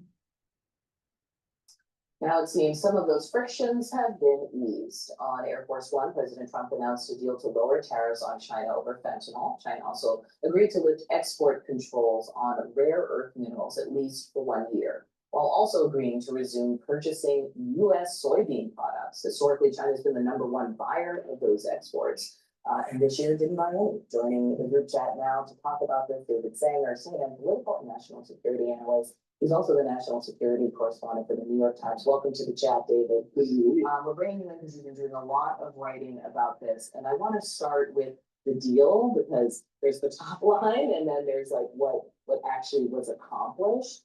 Other than this deal for soybean farmers who were upset, what was actually accomplished here? You know, I think the best way to think about this, Audie, was that the president's won another ceasefire. He created a crisis by putting in the tariffs. The Chinese responded by cutting off rare earths, ceasing the purchase of American soybeans, which they knew would create huge political pressure. He's basically reset the clock to January. But the remarkable thing about this was what wasn't in their announcements. I mean, you think about what we've just heard in the past few hours. And this is the first time these two have met in 6 years. Obviously COVID got in the way of, Yeah. of a good bit of that.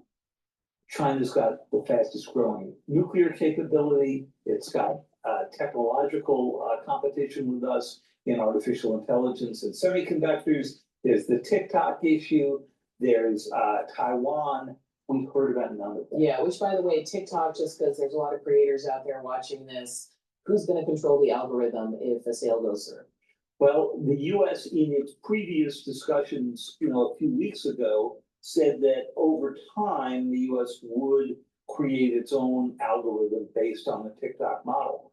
But we were expecting this deal to be sort of closed and the details of how that would work to be announced. It didn't happen. I have to ask Mike, I think you were saying that this was kind of the whole enchilada, like this Asia trip was sort of, well, you might have said egg roll, but I think that it's. I mean, you're putting a lot of words in my mouth. Listen, we take notes on this show. I will not send you notes anymore. But do you see what has been accomplished rather than kind of what David is outlining here, how much was it? Well, look, I think a couple things that we didn't talk about have been accomplished. The trade deals with Japan and South Korea, and then the peace deal between Cambodia and Thailand, which were, basically, I think all victories for President Trump on that front. The one place with David that I might take exception, and this is really on the tariffs. Yes, we have ratcheted down the fentanyl tariffs from 20 to 10%. But we still have an average, I think it's 45% tariffs on China. Before Trump came in, when you say it was reset to January, before he came in, it was like 2.7%. Yeah. So we still have this, can be described as a very extreme tariff regime with China. China imposes 35% tariffs on us. So I guess we're winning that war, but there still is a lot more to go. And your scare quotes are doing a lot of work that David was saying, which is that this is a problem of his own making. Like this is not where we are is in part because of the president's own tariff regime. Yeah, it's money. So, I'm not suggesting that any of that is small or, not critical to the relationship. What I am saying is, isn't it astounding that they met for only an hour and 40 minutes when we're talking about the world's two largest economies, two biggest technological competitors? Even with the failed meeting with Putin, it went on for 3 hours before they left lunch on the table and walked out the door. So, when I think about the last big meeting that Xi Jinping had with Joe Biden, which was in San Francisco on the edges of another summit, they basically kept at it all day. Yeah. And the fact that they did not have enough prepared here to be able to go do that, I think is telling. It's telling. It's also telling about the relationship and Trump's ability to draw China into his usual diplomatic theatrics.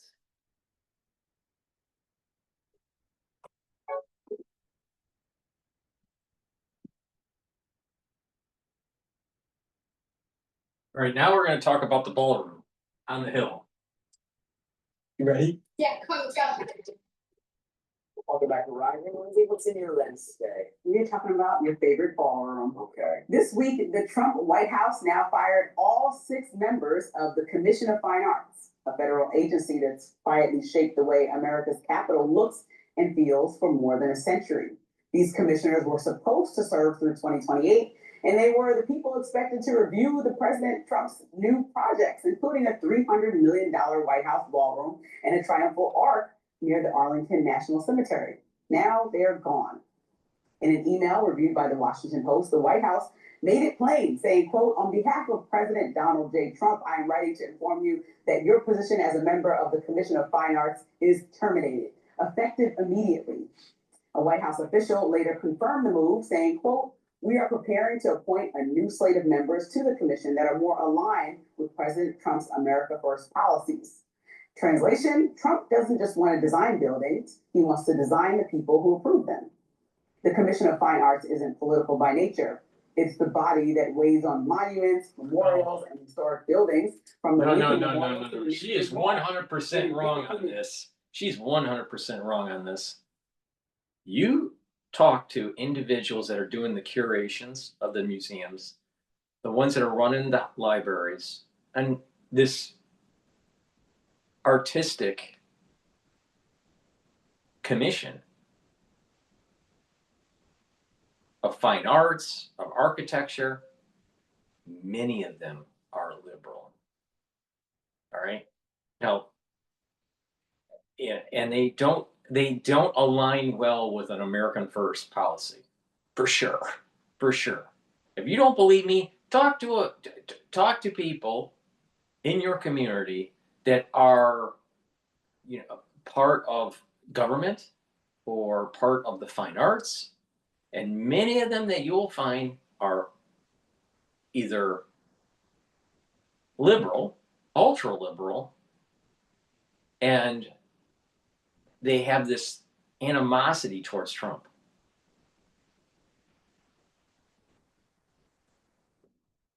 Now, to say that Trump doesn't know how to build stuff, I mean, you just haven't been paying attention for the last 4 decades. He knows how to build stuff.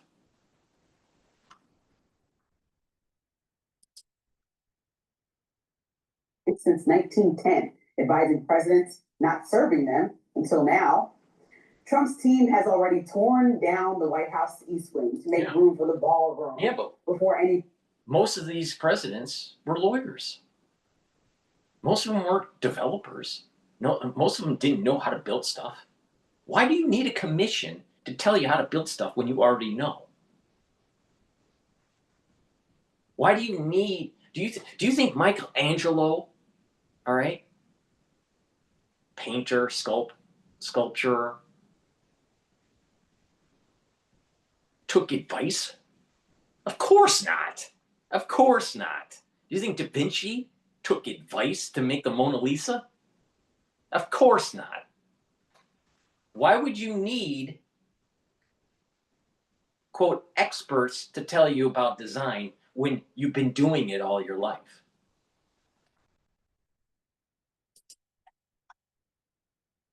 Formal review could even take place. One fired commissioner named Bruce Becker said his group would, quote, look forward to a full review of the plans for the new structure that will replace the East Wing. Well, now he's been terminated. If this feels familiar, it's because it is. President Biden also fired Trump appointees from the same commission in 2021, and critics accused him of politicizing the arts. But here's the big difference. Biden was not preparing to build a ballroom with his name all over it. Trump's firing spree also extends to another key body, the National Capital Planning Commission, where his allies now hold the majority. That board will likely decide whether the ballroom gets approved. In other words, Trump now controls the referees and the field. Now, this isn't just about art or architecture. It's about legacy and who gets to define it. When you control how Washington looks, you shape how history remembers you. And that's the real story here. The man who once promised to, quote, drain the swamp is now redesigning it in marble, gold, and his own reflection. Well, I'm glad you pointed out what I was going to point out, which is that Trump fired the members of this commission because Biden had fired Trump's members of the commission, and so now Trump fired Biden's members. So there's nothing unprecedented about this. If Trump wanted to come in and fire them first thing, do it 9 months ago. But to announce the ballroom and do it while the first person just vocally said, "Oh, we look forward to reviewing these plans," that looks like you're retaliating. Like, "Oh, wait, I can do this too." Biden did it. Biden let them go, but didn't have. Because he was more worried about trying to stop the war in Ukraine and the war in Gaza.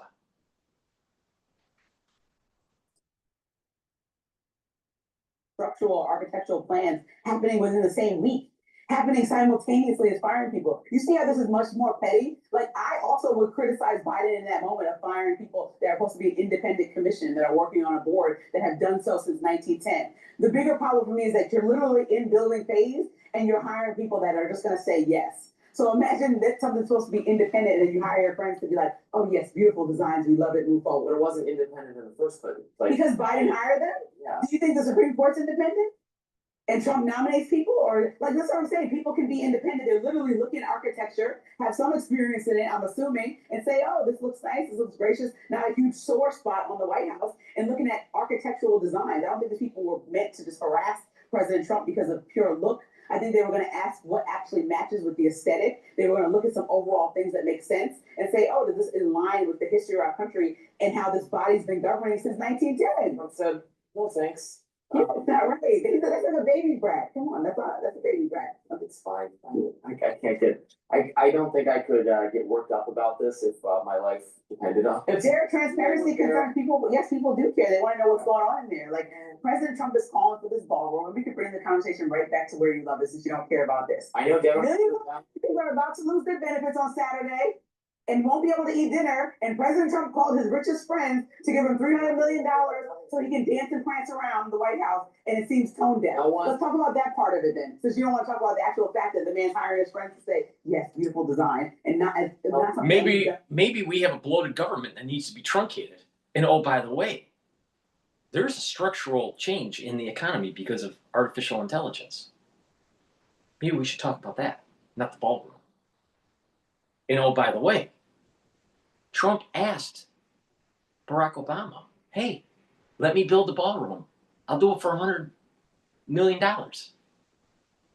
I'll pay for it. That's what he said.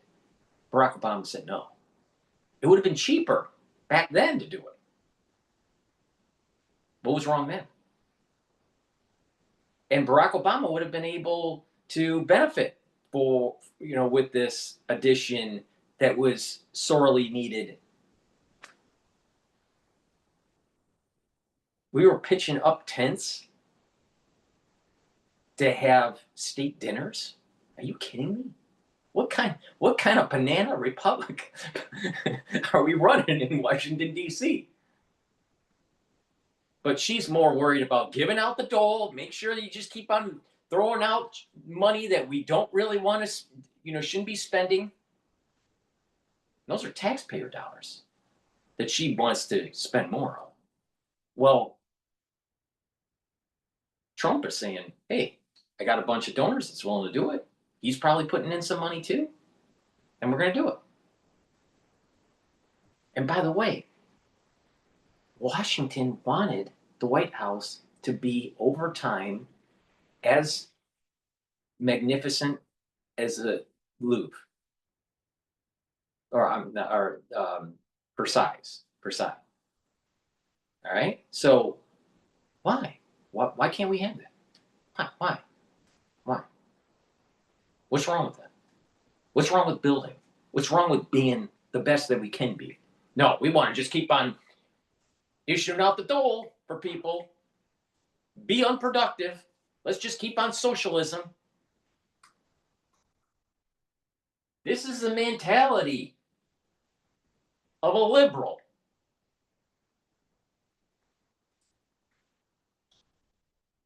Somebody send anybody in here to give me an argument.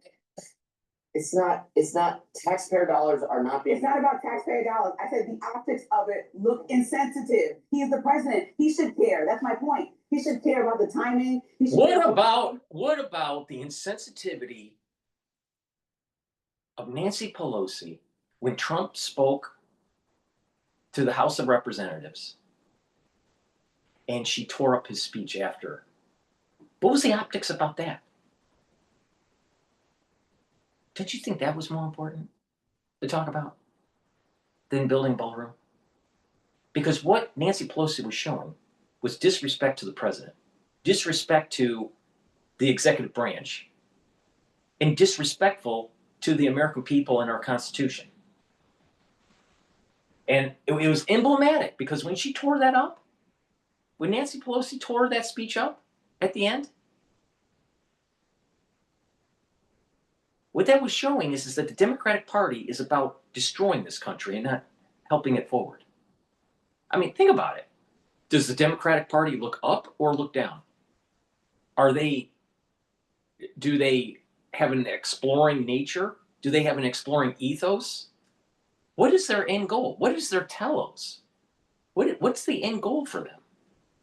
The end goal is for collectivism.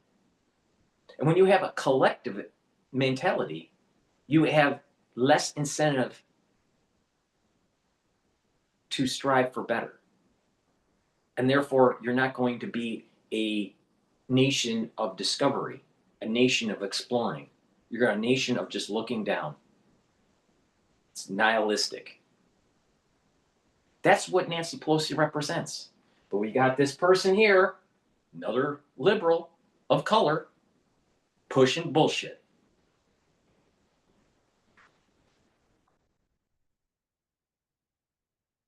Then drink the entire Oval Office in gold. Is it looking sensitive to foreign dignitaries when their staff, the people they come, have to use porta potties and have to stand on the grass during? We're talking about deluxe porta potties, okay? The White House party, we're not too. They'd like to build up the, I'm sure they're very nice. We're building. The White House parties looking terrible. They were very nice parties. You've seen They're gonna be pictures. even nicer because we're gonna have a nice.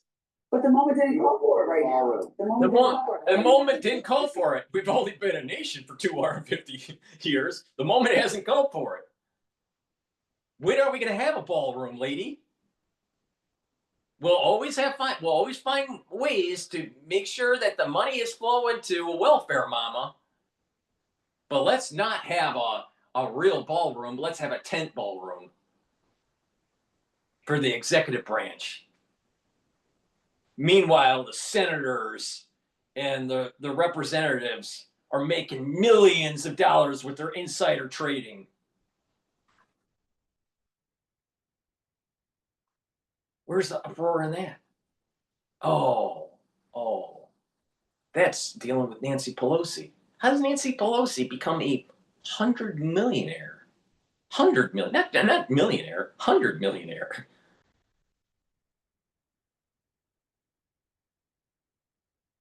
And he won the election and it's his White House right now. And he thinks the moment calls for a nice ballroom. And that's what I agree. The people that voted him into office agreed that the moment called for their economic life to feel more comfortable. And the moment shows us from the poll that I referenced a few minutes ago, that you got me comfortable, that 57% voters says I voted for Trump, but I can't fathom the first lady's office being renovated so that it's now a ballroom for visiting foreign dignitaries. Yes, he can care about his constituents that he told he was going to make their lives better, easier, bring inflation way down, make the economy way more stabilized, and people are still uncomfortable. If more than half of the country is saying they're not in a financially great place, and they're looking at Trump and the economy specifically and saying he's not doing a great job in 9 months, but he's spending millions, hundreds of millions with his rich friends and prancing around. It has I don't get it. With the state of the economy. No, people are looking at how out of touch the president is. This is not out of touch. This is about foreign policy. By building the ballroom, you actually hired more people. Because you got to build it. See what I mean? The liberal always looks down, never up. He relates to everybody. He's the man of attack. He relates to people of police brutality and people who are constantly under scrutiny. He's the person that is the side of the government. He is not relatable. This just goes to show you that that was all a sham. It's completely unrelatable to be worried about a fancy ballroom when America is struggling. That's my point that I'm making. And you can't see that the tiny little office 3 more years in multiple office. things at once a little bit. We can be simultaneously ordering construction on a new roof. I guess according to her, Barack Obama was just a bowl of cherries. So if that was the case, why didn't we build the ballroom then? Where Trump said he would pay for it for $100 million. No, because they didn't want to say that Trump actually did something good. See, the problem with the liberals, the problem with the artists, the problem with the intelligentsia that really don't know anything is that Trump is always bad.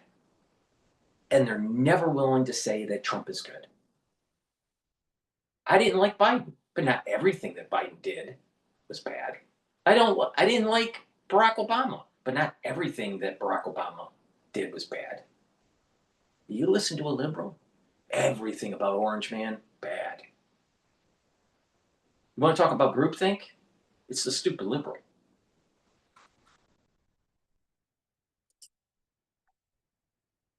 White House and also working on a couple other projects. Like this is not just the only thing. It's not all of the Trump agenda is on pause while a ballroom is being built and no one cares. The only people who care about this are mainstream media, liberal Democrats, hair on fire, Elizabeth Warren types. Everyone else is fine with it. It's fine. Calm down. It's fine.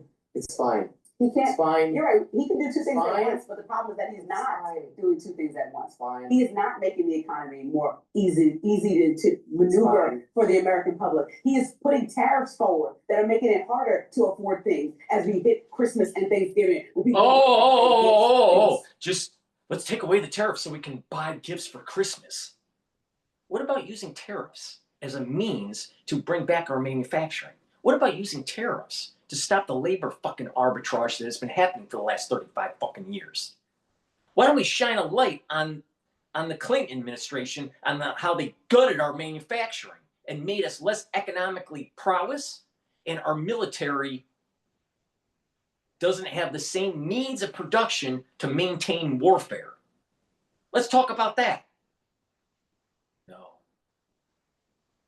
No, they don't want to say that. Let's talk about the over-reliance of issuing debt, where it's created $38 trillion of debt in the United States, and has caused major problems with our deficit, where $1 trillion or more is paid for just interest on that debt. Big problem. So you want to talk about inflation? Inflation is because of the $38 trillion of debt. Brought to you by Keynes. Brought to you by the ones that worship Keynesianism. And that's the ultra left.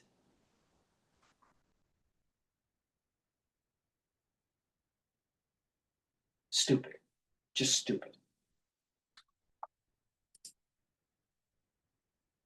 Time with their family leisurely, spend leisurely funds. He's not doing two things at once. He put the big beautiful bill forward, which raises our debt, and supported that. He is not doing two things at once. So name the second thing that he's doing, aside from spending hundreds of millions of dollars. He is not keeping. Get the country moving forward. Bring back manufacturing. Our debt to GDP ratio will go down. We'll have more economic clustering and a industrial renaissance. But liberals don't understand this because they don't know how to make anything. They don't know how to design anything. They're either get degrees in gender studies, get degrees in law, maybe, some sort of humanities degree. Do they really know how to make a business? Do they really know how to make things?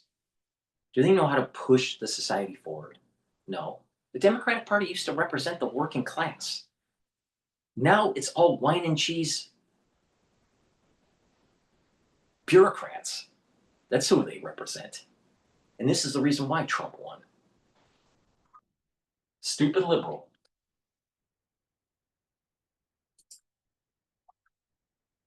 Wars that cost us money. Millions of dollars. It's not taxpayer. It's express money. That's but I'm saying their right to spend money. But what is he doing if he wants? I know this is confusing to Democrats. Spend your money however you want. What's the second you thing that he's can't doing? spend the public's money however you want. You said he can do two things. That's the key difference. Democrats don't understand. Bring prices down for the American public. You said he can address that issue, but then he can also spend his own money. So how is he addressing the issue so it won't make him look tone deaf to the American public? Name one way that he's addressing that issue for the economy. Well, he went and got. The farmers were complaining about the soybeans. He just got a deal for the farmers. The last 24 hours. What the fuck is she talking about? What is she fucking talking about? If we didn't pass that bill, our taxes would have been up.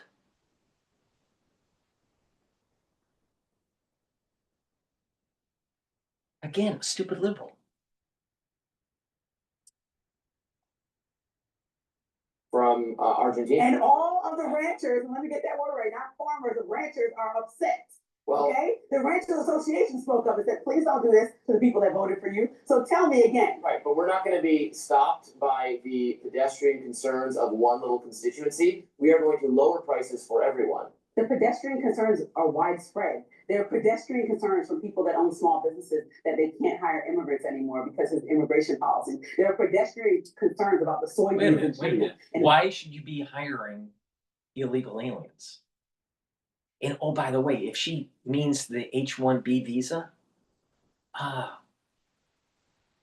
news announcement, these companies are using it as a means to keep the employee, because the employee needs that sponsorship for the H-1B visa.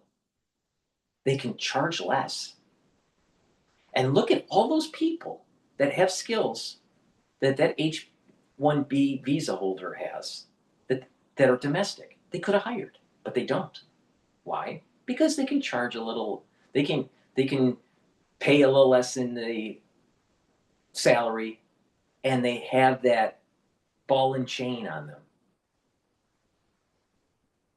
So don't think that majority of the H-1B visa holders are geniuses and that there's no one else in the economy that could do what they're doing. Yeah, there's a lot of people that can do what they're doing. It's very, very, very rare where you're going to have like an Oppenheimer. All right? So let's stop the BS. Again, stupid liberal. He's doing with tariffs Deporting over illegal there. immigrants There is are the strongest pedestrian issue. concerns across. I know, but he's killing the economy with his policy. So tell me the two things that he's doing at once. While he spends $300 million, what is he doing to make it more easy to live of his own dollars, let's say, or his friends' dollars? What's he doing to make everyday life easier and more affordable for the Americans, like he promised on the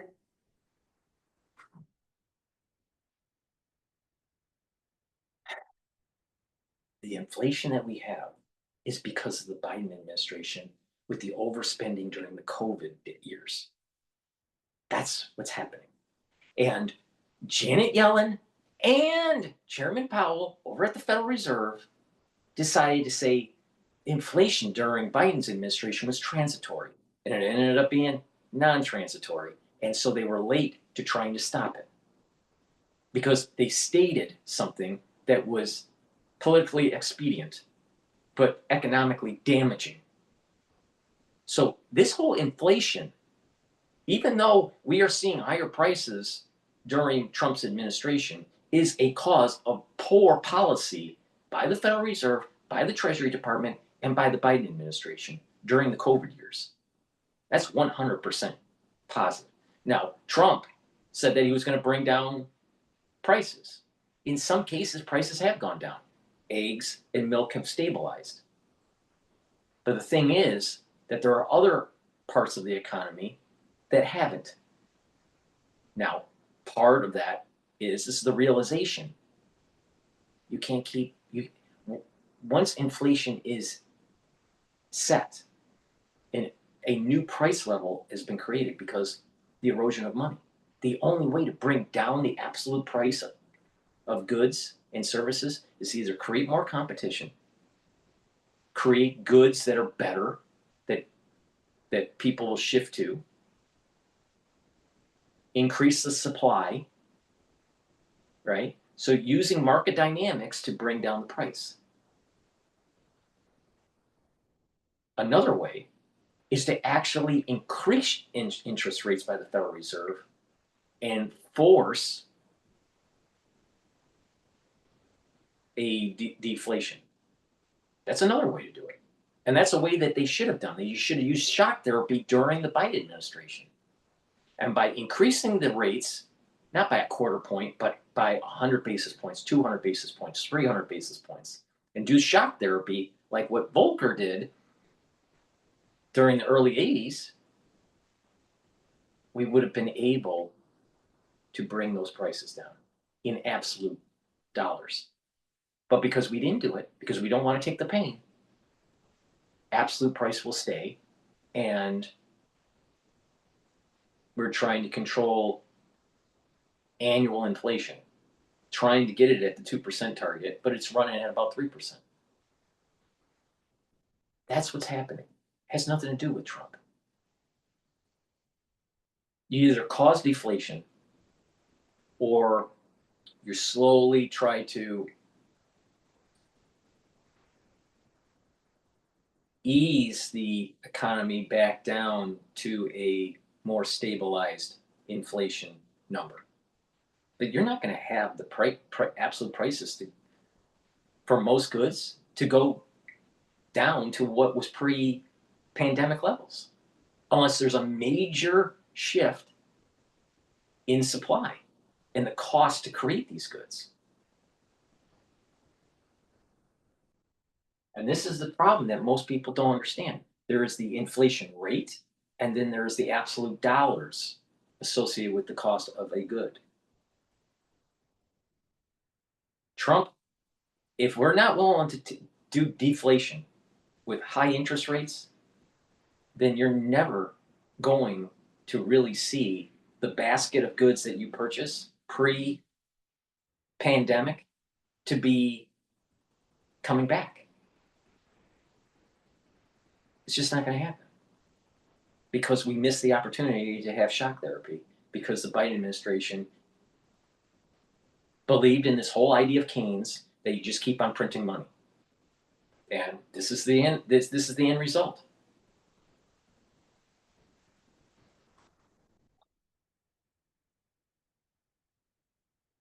Cottrell. He is the deal maker, the great negotiator, and the businessman who understands how to make life more affordable for you. How is he doing that? I've named several ways that he's not, and I just want to clarify the two things that he's doing at once. Too exhausted to continue.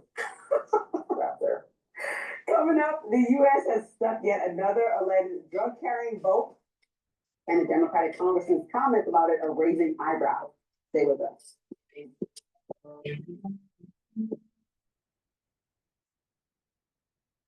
Now let's talk about Mondami now. But before we do, please go to my store, the-studio-reykjavik.com, and get the C60. C60 is a very strong antioxidant. It's part of my anti-aging protocol. C60, you can get it in a 2 ounce, a 4 ounce, or an 8 ounce configuration. You can get it in MCT coconut oil, extra virgin olive oil, and avocado oil.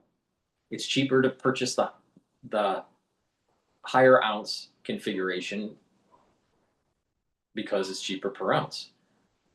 But a great way to slow down the aging process is to take a teaspoon a day every day. And by doing that, you're soaking up the free radicals. You're helping to reduce stress in the cell and the extracellular matrix. You're helping to reduce stress and soaking up free radicals at the vascular level and in your neurons. And by doing that, you're improving your immune system, your endocrine system, your vascular system, and even your brain function. C60 will also improve your basal layer for your skin. You will notice within a year that you look younger. In 2 months, you're going to notice the effects of how it's improving your different organ systems.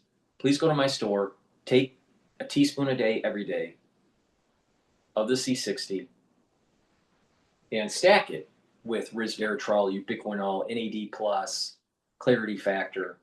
It's great ways to have synergy to be able to slow down the aging process, because that's the magic of this. My protocol, you take a multivitamin and a probiotic as a foundation. You take the Max 35 or Cleanse to boost up that immune system, take C60 to soak up the free radicals, take the turmeric, ashwagandha, and lignans to boost up the immune system, and take the Boomer Boost to rev up your metabolism and to have more energy. And by doing that regularly, you're going to actually supercharge your anti-aging and boosting up your immune system. Please go to my store, the-studio-reykjavik.com. All right, let's listen about Mondami. I used to sleep on the streets, so I know how tough our city's housing crisis is. This November, New Yorkers can vote on affordable housing fast track and other city charter reform. Flip your ballot over and vote on questions 2 through 6. This winter at Smugs, stay 3 nights or more and get 1 night free. Smugs is home to 3 big mountains, 78 trails, terrain for all abilities with 300 inches of average snowfall. He learned the maxim, deny till you die. Speaking of evolving leftist rhetoric, this is great. Anti-gate is upon us. Zohran Mamdani, the Muslim communist who is almost certainly going to be the next mayor of New York. Unless the betting markets are now shifting a little bit because of anti-gate. Zohran Mamdani made this claim just a few days ago about 9/11. I want to use this moment to speak to the Muslims in New York City.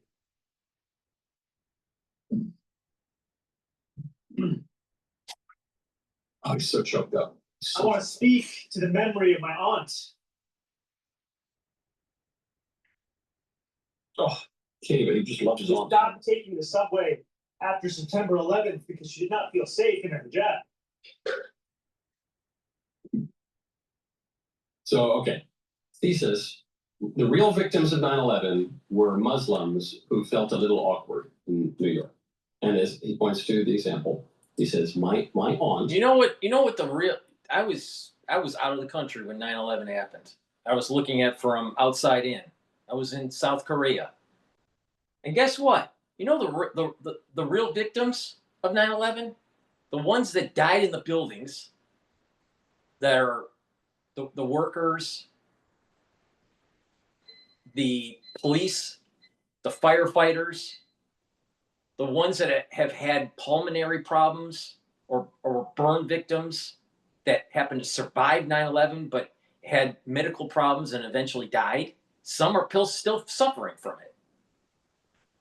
The scar of 9/11 on New York, and also the loss of our civil liberties because of the Patriot Act. We lost an element of our country because of 9/11. I remember flying back in. It was September 16th. And the country I left and the country that I flew back to were totally different. America was absolutely totally different between pre 9/11 and post 9/11. And it's never come back. Never. So the real victim is our Constitution. The real victim are American citizens that didn't say, you know what? This national security state and the problems that we have with it and the war on terrorism, we need to get this house in order and get the job done. Kill the enemy, the foreign enemy, but also kill the enemy within. And that is the national security state. That's what really happened with 9/11. I really don't care about his aunt, even though he made a story about it.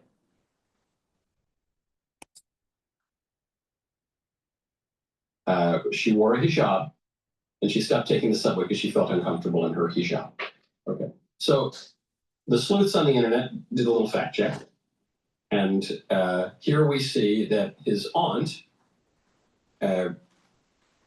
doesn't wear a hijab. His aunt, what is an aunt? That's going to be the next great Matt Walsh movie. What is an aunt? The sister of one's mother or father. Or a great aunt would be the sister of one's grandparents. They look through all the aunts they can find, and they find out that the aunt doesn't wear a hijab and doesn't live in New York. And didn't live in New York anytime around 9/11. The whole thing was totally made up. So what does Zoran do? Does Zoran admit that he lied? Or does he persist? Tonight, Friendly Fire returns for episode 2. Join me, Ben Shapiro, Matt Walsh, Andrew Clayton, and special appearance from our newest Daily Wire host live, 7 p.m. Eastern on Delaware Plus. I would love to tell you exactly what's going to happen, but here's the truth. There's no script. There's no plan. There's no preparation whatsoever. It is 4 of the most trusted and downright sexy voices in conservative media, debating, discussing, disagreeing, while the entire internet watches and comments in real time. Watch Friendly Fire tonight, 7 p.m. Eastern, exclusively on Daily Wire Plus. If you're not a member yet, join for as little as $7 a month with our deal of the decade at dailywire.com/subscribe. My favorite comment yesterday is from Mila Nelson, who says, the legitimate jump scare I had when Michael said that Kourtney Kardashian wants you to do with her lollipop line of probiotics. Oh, yeah. Yeah. We don't need to rehash that. Yeah, I had a jump scare too. Go to medishare.com/Michael. There's no way around it. When it comes to healthcare, people are frustrated with how much it costs and how to pay for it. The usual ways we've been doing this have only gotten more expensive, more complicated, and aggravating. That is why Don't listen to this dipshit. All you gotta do is just take my supplements. You follow a holistic approach and you slow down the aging process and you're gonna have more vitality. These people, I tell you, they're just dumb. There's so many dumb people out there. /Michael. Okay. If your CFO wants an updated forecast, just copy last month's tab, update your drivers, and refresh all your links. Or just use data rates. It pulls live data from your ERP, CRM. Okay. Zoran says the real victims of 9/11 were Muslims who felt a little awkward sometimes, even though actually Americans' perceptions of Islam actually improved after 9/11. How insane is that? How insane is that? Our country is so stupidly nice that after 9/11, after Muslims in the name of Islam took down 2 of our buildings, killed 3,000 Americans, and hit the Pentagon, after that.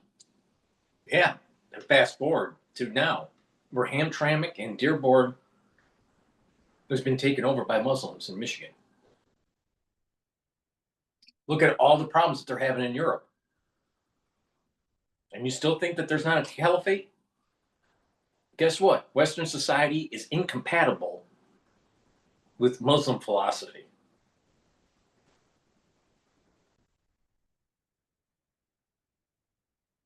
We liked Islam more. We took in many more Muslims. Anyway, he says we became so Islamophobic that my aunt felt awkward wearing a hijab on the subway. Then we find out the aunt doesn't wear a hijab, didn't live in New York.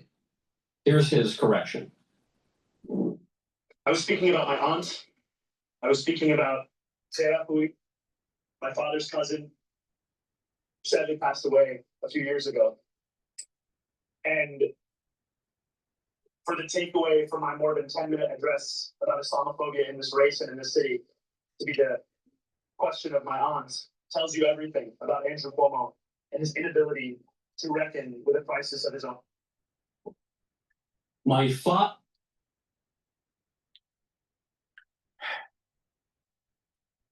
America, wake up.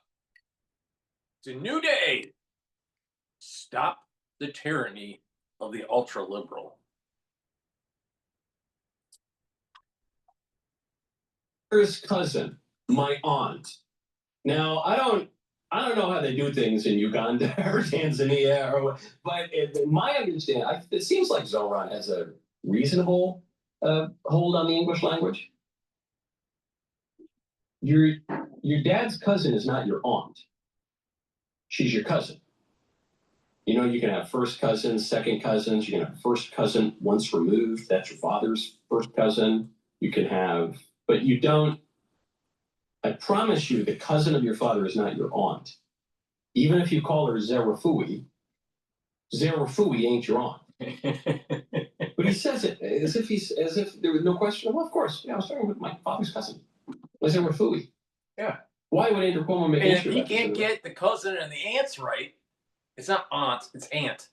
All right. So if you can't get the cousins and aunts right, well, wait a minute here.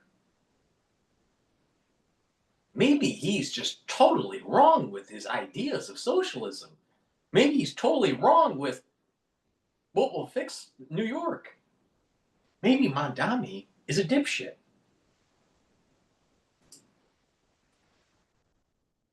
Oh, because you lied? Well, one, because you said Muslims were the real victims of 9/11. You did a Norm Macdonald joke seriously, which is insane. And it is a disgrace that you could even potentially be the mayor of New York, quarter century after 9/11. But also because you lied.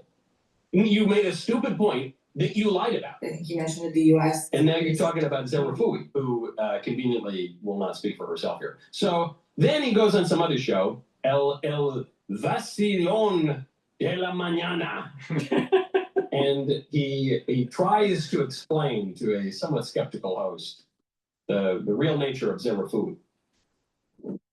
I was at the press conference.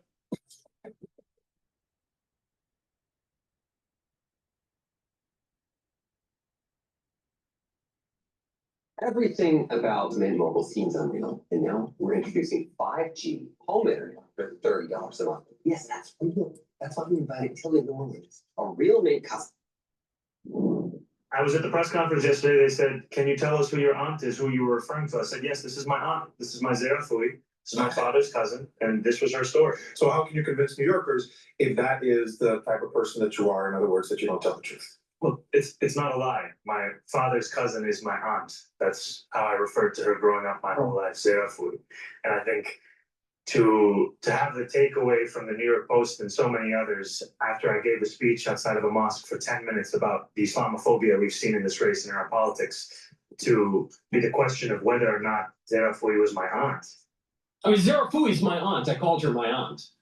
You know, if my aunt had testicles, she'd be my uncle, I guess. He's doing a version of that joke, too, now. He did the Norm joke. Now he's doing that joke. A lady is not your aunt simply because you called her that. Look, I'm Italian. We call people uncle and aunt pretty loosely, but we don't actually believe it. We don't say, oh, he's my uncle. You know, what if I did this bit? You know, Italians do this all the time. It's like your parents' friends call Uncle Johnny, Aunt so-and-so, Aunt Jackie. But you say, you know, after The Sopranos came out, it was a very traumatizing time for Italians. My Uncle Johnny wouldn't even take the subway wearing his velour tracksuit. He wouldn't. He felt too ashamed. My uncle, my sweet, beautiful uncle. Oh, no, he is my, like, father's second cousin's barber. But he's not. I wouldn't say that seriously. You lied. You lied. And now you're just repeating this phrase, Zerafui, like you're putting us into a trance. Zerafui. Gazunai. Excuse me, I'm talking about my aunt. Okay, all right, Zerafui. She is my father's cousin and therefore my aunt. And how dare you suggest otherwise? You lied. He lied. That's it. But he has learned one thing about being a New Yorker. I can tell you this. And for those who do not live in New York, you won't appreciate this. He learned the maxim, deny till you die. Which is not good. It's not a Christian principle. It's not, I don't encourage it. But it is very New Yorker. It's the most New Yorker thing I've seen about Zohran Mamdani, is you get caught in a lie and you just straight face it. No. What are you talking? No, I didn't lie. No, my neighbor is my aunt. No, it doesn't. What are you talking about? No, that my uncle is my aunt. No, what are you talking about? Were you crazy? It's pure gaslighting. That was a good clip. Now stop. Ring the bell. Subscribe. We'll see you next time. We cannot trust Mamdani at all. At all. He's going to create policies that will destroy this country. Arsenal, that in and of itself is not true. The Russians outpaced the US by margin, by small one, but nevertheless. We want to turn to President Donald Trump, who has directed military leaders in the US to resume testing nuclear weapons for the first time in over 30 years. Before we start talking about nuclear weapon development, brought to you by Donald Trump, you might want to get some of the high quality deodorant, because during nuclear tests, it's going to get hot out there. So please go to my store, the-studio-reykjavik.com, and get the peppermint, lavender, and tea tree deodorant, or the citrus. These are dual purpose. They're for males and females. You use them as a daily deodorant, but they'll also help to detoxify your body. And that's going to help with your immune system and your endocrine system. Why does it work? It has essential oils from the Himalayas, extremely high quality, that will actually help to detoxify your body too. Amazing how that works. So get a couple bars for your household. Go to my store, the-studio-reykjavik.com. You can get this very high quality deodorant. Has no aluminum, no baking soda. It's just made from essential oils from the Himalayas. All natural, very high quality deodorants. Please go to my store, the-studio-reykjavik.com.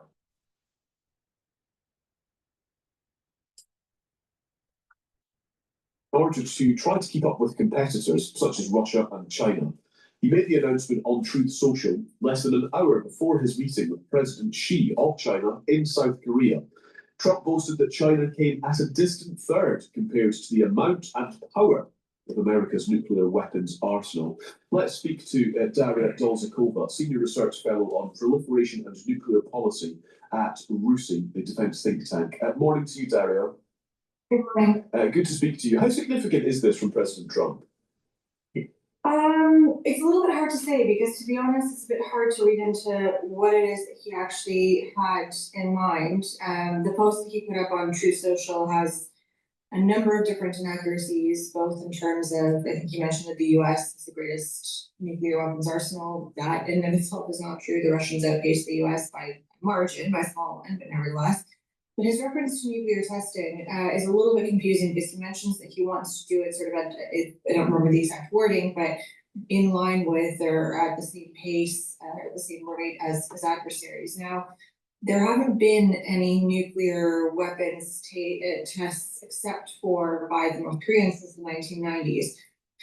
I expect what he's thinking of is, and what he's responding to, are recent tests of nuclear-powered and nuclear-capable missiles by the Russians. There were 2 tests that have happened in the last week or so that have gotten a fair bit of attention because, you know, they can be potentially destabilizing the systems that were tested. So I expect that's what he's referring to, but those tests did not include the testing of nuclear weapons. So it's a little bit unclear what he's actually talking about in that. Yeah, he said, post. yeah, the phrase was on an equal basis, is what he wants to do with Russia and China. In theory, when could this happen? And how does this happen? How does a nuclear weapon get tested? Yeah, so it would take quite some time for him to actually get the necessary approvals through the US system to get the US ready to test again if we're talking about atmospheric explosive nuclear testing.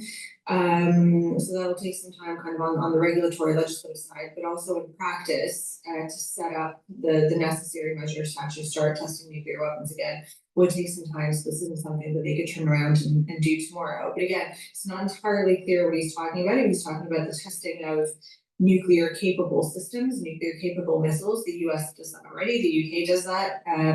So yeah, it's not entirely clear what he's referring to. Right, well, that's in some ways unsurprising, I suppose. Daria, thanks very much. Thank you for speaking with us. That is Daria DePaulCottrell, who is a senior research fellow on proliferation and nuclear policy at RUSI. I suppose the other part of this, Ben, is that it looks like there's some progress on trade between America and China. A 1-year trade truce appears to have been agreed. He is good when he gets in the room with other leaders. There are results. He is, and also it's always that nervous thing if this could go one of 2 ways, and that's I read something this morning saying sort of governments and markets breathed a sigh of relief, and I think that's it. You know, we all saw him the first time in the White House with Zelensky, and then we saw them the second time, and it's so different, and it's like everything gets forgotten and it starts again. And this was the first time they'd met in 7 years. It was a long overdue meeting. He's been very spiky on China. Then he goes face to face, has a meeting, and actually he's sort of soft. And as you were playing at the top of the show, you know, that on the plane on the way back, telling reporters the conversation was a sort of 12 out of 10. But also what's interesting is that, you know, Taiwan wasn't mentioned. And he's very good. His people are very good. He's very good as well. You know, if he doesn't want to talk about it, he just doesn't. Let's talk about President Trump, because he has said the US can sign a trade deal with China pretty soon after hailing a meeting with President Xi Jinping as a great success. He announced he'd lower tariffs on Chinese exports to 47%. From 57% in exchange for a curb on the flow of fentanyl into the US and China postponing export restrictions on rare earths. Well, let's go live to Washington and check in with Katie Balls, Washington editor for The Times. Hello to you, Katie. That meeting, President Trump rated it as 12 out of 10. Can you give us a little bit of context to that hugely flattering verdict in terms of substance? Yeah, well, we know Donald Trump likes to be quite the showman in his interviews when he has these meetings. So, for example, the UK-US trade deal in the Oval Office, he said it was a done deal, it was amazing, and then, of course, we then found out that, you know, it was really an agreement in principle. So he can have a sense of exaggeration at times. Absolutely. I think the truth is a fairly... Here's the problem with Trump. Here's the problem with Trump when it came to China. There's a lot of exaggeration. A lot. You know, and you know, he's kicking the can down the road. We're going to have another problem in the market when he has another hissy fit with China. I think that he needs to be forceful with China, but him going back and forth, I think it's bad policy. I think the way he's managing China is just wrong. He needs to escalate it. What he really needs to do is move our defenses, our aircraft carrier groups around Taiwan, and basically say any further excursion into the airspace of Taiwan will be met with U.S. military force. That's what he should do, but he's afraid. Trump's afraid. Taco trade. Even though that I think that he's a good president, but he needs to be forceful with Xi. Have been, really at blows for months, really since the so-called Liberation Day when Donald Trump announced those tariffs, and China has really been at the forefront of those on the highest end, at 1.145%. So I think you can say both sides have almost taken their biggest weapons off the table and agreed some concessions, but it's still not clear really, whether this is a pause in hostilities or actually the road to a much better relationship, which will be permanent. I mean, how does it fit broadly with Donald Trump's America First stance? We've seen that he's heralded progress, for example, on soybeans as a big win for American farmers. So he's trying to say that things that they have agreed directly help the people of America in that sense. We also know that the US sees China as a major threat in terms of security, in terms of long-term geopolitical issues. So I think it is about wins economically for American consumers, American workers, American farmers, combining that obviously with balancing the long-scale challenges, which is, large parts of the Republican Party and the administration see China as a serious threat that, can't be shrugged off through a trade deal. Right, and he's also trailed future meet. Let me just plug a product here. Please go to my store, the-studio-reykjavik.com, and get the olive leaf extract. This will help to boost up your immune system and help with your cardiovascular health. Super important. It's dual purpose, brings down inflammation, and helps to bring down the LDL levels and increase your HDL levels. Super important. Please go to my store, get the olive leaf extract, get healthy, super important. Digestive enzyme complex. This will help to break up carbohydrates, proteins, and lipids and reduce the load on your pancreas. As you get older, your pancreas doesn't function as well, and you need a little bit of help. So to help your pancreas, get the digestive enzyme complex, break up those carbohydrates, proteins, and lipids, and that'll allow you to absorb your nutrients. This also has bromelain in it to help break up clots because it's fibrinolytic, and the proteolytic enzymes in the digestive enzyme complex will help to break up glycoproteins. That was really important during the crisis in 2020. Therefore, you need this for the fall and the winter season. Trust me. Please go to my store, the-studio-reykjavik.com, and get the digestive enzyme complex. Be prepared for the fall and the winter. Back to nuclear war. Between the two leaders. Let's turn to the race, the New York City mayoral race, because there's been an awful lot of attention on that election, and it's happening early next week. The front runner, Democrat nominee Zoran Mandani, is still out in front. Is it a foregone conclusion? Well, I think of the different races that we have next week, as you say, this is the one I think where Democrats feel it's the most foregone conclusion. Now, I think you should never say, we know this from British and American politics, that anything is definite. Things can always change. There can always be surprises. But certainly Democrats think that this is, pretty much there. And actually, there are clearly some Democrats who look at this and they don't like that this is a result because, of course, it was a surprise that Mandani, for some at least, won the nomination. And therefore, they're looking at, he was on the left of the party. There are some who, of course, are really enthusiastic for Mandani and are really glad he is the nomination. But it is mixed feelings for the Democrat Party when it comes to Mandani. You also have races in Virginia and New Jersey with Democrat candidates where the Democrats feel they could also have a victory. Now, in terms of the other runners and rivals in that New York race, how is it looking then for the former Governor Andrew Cuomo? Well, in the polls, he is second behind Mandani if we go on the polls. But of course, for Cuomo, he was really seen as the one to beat initially when it came to the Democrat nomination. And certainly the Democratic establishment was behind Cuomo. He had a lot of money behind him. And yet Mandani won that nomination. And you can speak to failures in his campaign, but I also think it speaks to how perhaps US politics and politics in general is changing. Social media, a grassroots campaign, foot soldiers, and just enthusiasm for a candidate, and beating the more traditional forms in terms of, lots of money, editorial endorsements and things. Mandani cut through in that sense. So it's not impossible. Cuomo, does better than some expected, does worse. But certainly, I think this story really for the Democratic Party is if Mandani, as expected, wins, and obviously, of course, after winning the Democratic nomination, what does that mean for the future of the Democratic Party in America? Will it mean that candidates like AOC, the congresswoman, have more enthusiasm behind them going forward than perhaps the more middle of the road Democrats? Right. Do you think there is likely to be a shift then in the wake of a Mandani victory? I mean, are Democrats nervous about that?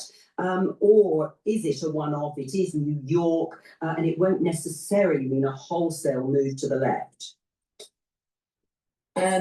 I think there will be a battle of ideas, and I think there'll be a debate within the party. And I interviewed James Carville, the Clinton strategist, for my Sunday Times column about this, and he was saying, look, there's going to be a candidate from every wing of the party, there's going to be a lot of different discussions, and we're not going to know the future direction until we have that candidate, because they will set it out. And of course, there is no leader of the opposition in American politics, which means often it feels a bit of the Democrats are slightly at sea when we see these things, because they don't have a clear one voice coming out. But certainly, if Mandani does win, I think it will infuse, the Bernie Sanders, the AOC, the Stop the Oligarchy tool, that type of wing of the party that wants to almost have a more populist approach to its politics, but one on the left, and be the kind of the anti-establishment party of the left. And I think they will have a sense of energy bouncing off from this. Now, if they can make that a sustainable one, that's a different question, but I think it will boost them in that sense. Now, what about Kamala Harris? Because she has hinted that she may run again. What's been the reaction to that?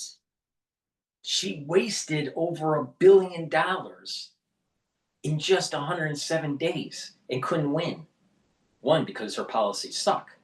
But this is just a perfect example that if a crazy liberal was running the show on how they would spend American taxpayer dollars.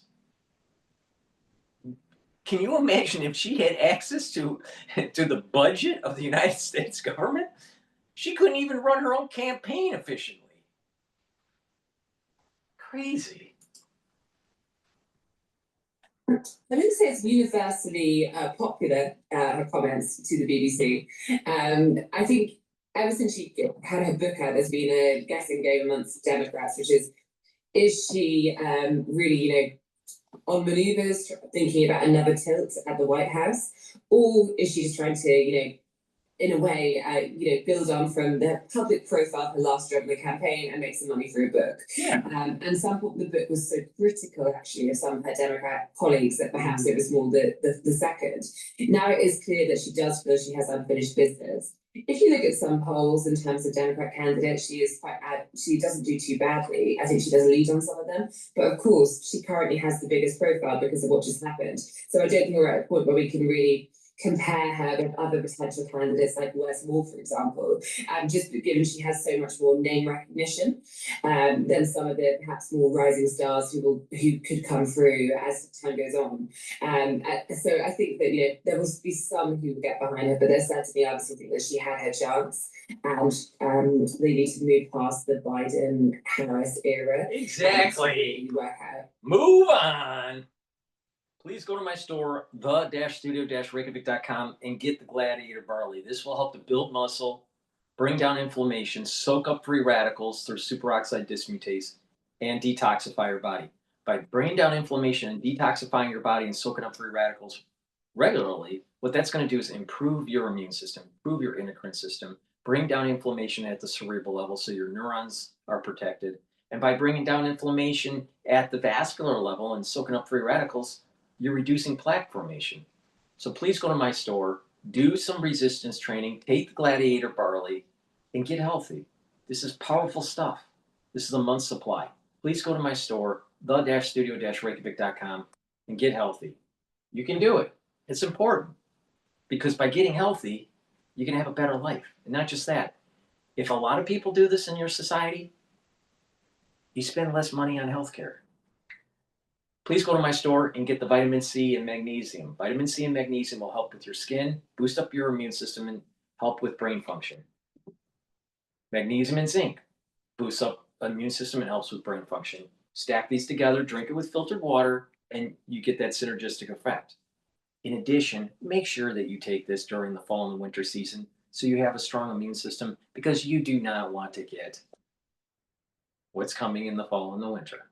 So please go to my store, the-studio-reykjavik.com, and make sure that you use discount 5, all caps. Discount 5, you get $5 off any order. And if you follow my advice and you stack these supplements, you're going to slow down the aging process. All right?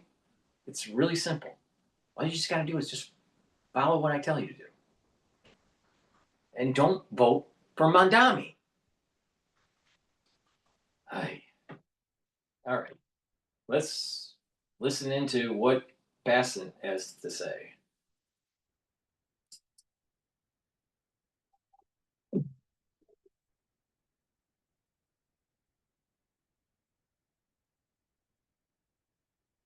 But Mr. Secretary, you are now going to head back to Washington, and you will arrive to a whole different story and a whole different reaction from your colleagues in Washington as the government shutdown is now entering really almost a month closed, and we are seeing real impact. Newark International Airport had to have a ground stop because TSA agents are calling in sick. They're not showing up. What is your reaction to what's happening with this government shutdown, and when would you expect some kind of an agreement here to reopen government?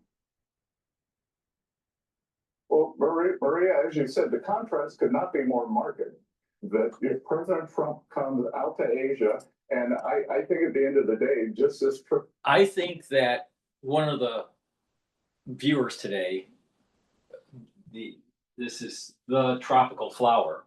I think her comment is absolutely in the spirit of what this country is all about. It's about capitalism. It's about constitutional rights.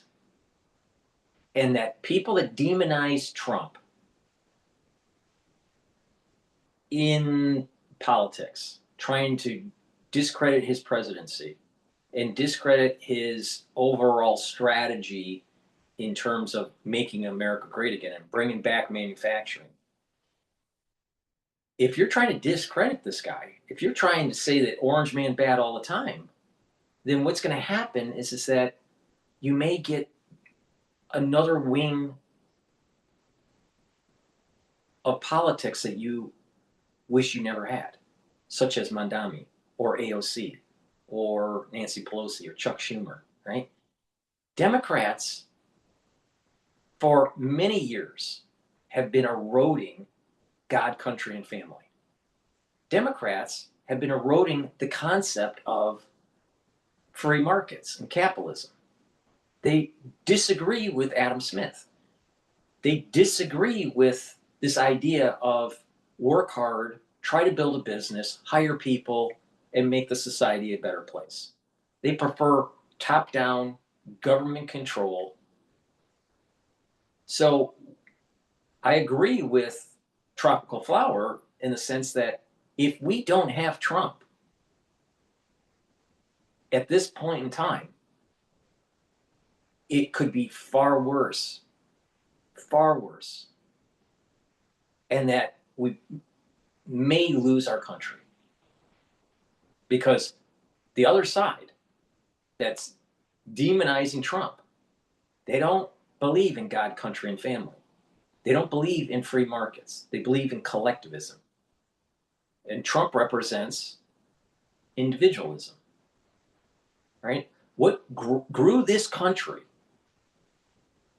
was this idea of life, liberty, and the pursuit of happiness.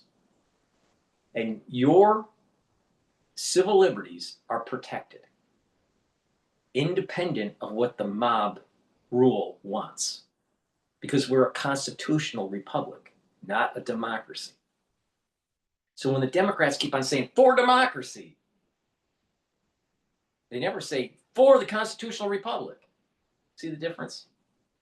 They're pushing an agenda to erode your constitutional freedoms. They're pushing an agenda. The Democratic Party is pushing an agenda to erode your property rights. So if you take a look at what do we have today, it's based on a foundation of the Enlightenment. It's based on the foundation of Adam Smith and John Locke. It's based on this idea of capitalism. It's based on the idea of a government that has just laws that allows the people to have life, liberty, protection of property. That's what we have. The Democrats want to erase that. Democrats want to pull that away. So, unfortunately, people that were born in the United States, maybe multiple generations, I mean, you know, my family history goes all the way back to 1637. All right, on my father's side. So, you know, so the whole point here is that there are American citizens that have been here for a long time, have a pedigree. But some of them have forgotten these really important concepts that come from the Enlightenment. So they drift away to the core of what this country's all about. And it's immigrants that come here legally that are the bellwether to shine a light for this constitutional freedom that we have. Because they're leaving a country that is maybe war-torn, or they're leaving socialism or communism, and they're coming to America for a better life. But they come here legally, all right? But these individuals, these newcomers, these immigrants, they are a hope to rekindle the Enlightenment. So Americans realize, don't extinguish the actual strength of the country. So if you want to go back to this concept of make America great again, that's what this is. It's about reigniting the Enlightenment. Getting back to what made America great. And that wasn't to be on the dole. That wasn't to accept that your government is going to be the all-seer and the one that dictates your life. It's about you pursuing your goals within the context of a legal framework, what we call the Constitution. Democrats want to undo that. So we need our immigrants in the United States, legal, to push back on these socialistic the crazy train that Mondami or Harris have been pushing. We need to push back on this gender dysphoria. We need to push back on people that are demonizing the country and demonizing religion. And get back to some of these root reasons why this country is so prosperous. We're the most prosperous nation ever on the face of the planet in all of human history. And that wasn't because of a top-down government. That wasn't because of collectivism. It was because of individualism. It was because of a constitutional republic.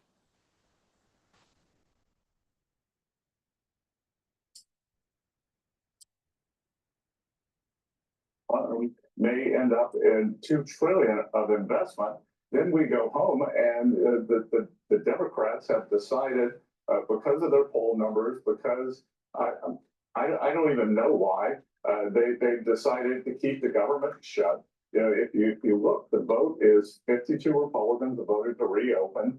3 Democratic senators have done the brave thing, come across the line, and we're coming home, and it's a global embarrassment that these Democrats are doing. And I think part of it is the mainstream media is not holding them accountable. If the Republicans were doing this, anytime the Republicans have refused to reopen the government, the amount of terrible press that they get from the mainstream media is borders on hysterical. And where's the fairness here? And you're right, Maria, we are starting to eat into the economy. And imagine this: the day after Thanksgiving is the single biggest travel day in America. And as you said, airports are starting to close. And when families are not able to get together, they are going to blame the Democrats for this. And I hope that they will hold them accountable, and they should be ashamed of themselves. Well, I mean, look, we're already getting estimates of the cost to the economy, and that is exactly why I've been saying that this is becoming very dangerous. Because when you see TSA agents calling in sick and air traffic control working without pay, you start questioning whether or not flying is safe. And that could lead to not just a government shutdown, but an economic shutdown. Based on where we are today, Secretary, what would be your best estimate in terms of the impact to the economy and economic growth right now? Well, Maria, it's very difficult to predict, but we know that it's going to be lower. And my theory of the case here is, since President Trump came into office, as you know, the Democrats have been trying to stop him. They run to the circuit courts, and then the circuit courts get overruled by the Supreme Courts. They go to the media, and the media is not able to stop him. So what have they done to try to stop this great economic momentum, bringing our country back from the 4 years of the Biden disaster? They're going to shut down the government. And it's like cutting off your nose to spite your face. They're making things worse in an effort to stop the momentum that this administration has, and it's inconceivable to me. And of course, Secretary, you are being attacked by Democrats for helping Argentina. Chuck Schumer said the other day something around the lines like, wow, he can help Argentina, but he's not here reopening government. You pushed back at Senators Elizabeth Warren and Amy Klobuchar after their criticism of the administration's $20 billion currency swap with Argentina. You wrote in a tweet, their remarks are Peronist, referencing the former Argentine president, Juan Perón. Tell us what you want to say to the Democrats who are trying to triangulate this Argentinian bailout and support for one of our important allies in the middle of this government shutdown. Well, just because the Democrats doesn't come to work doesn't mean we don't come to work at Treasury.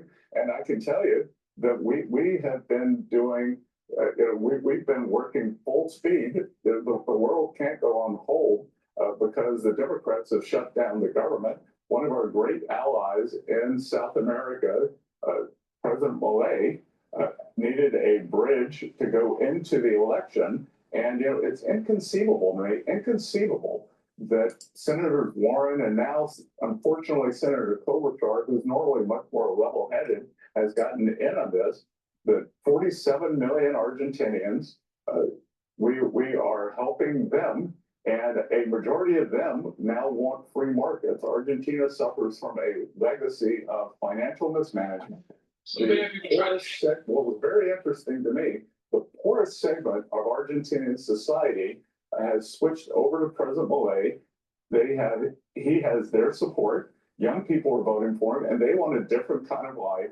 No money has been spent. It's from the Exchange Stabilization Fund, which I can use unilaterally. So I was able to do that. In contrast, we had been trying to help the farmers either through payouts or activating the Farm Credit Bureau to help farmers with next year's planting season, but we can't do that because these two senators have closed, that are part of the problem in closing the government. So I call on them to reopen the government. But, again, we've done an end run around them with these trade deals, and the soybean. Think about this. The Democratic Party who wants you to think that collectivism is better, that big government's better, more taxes is better, and having, you know, all these social programs is better for society. They believe in Keynesianism, which I don't. All right? And they want to go against Bassett, Scott Bassett. Now, this guy is a smart guy. He was literally the one that worked with George Soros to bankrupt the Bank of England in the 1990s. You know how George Soros got so much money? It was because of Bassett. The guy's a genius. So you think the Democratic Party is going to be able to beat Scott Bassett when Bassett bankrupt the B of E?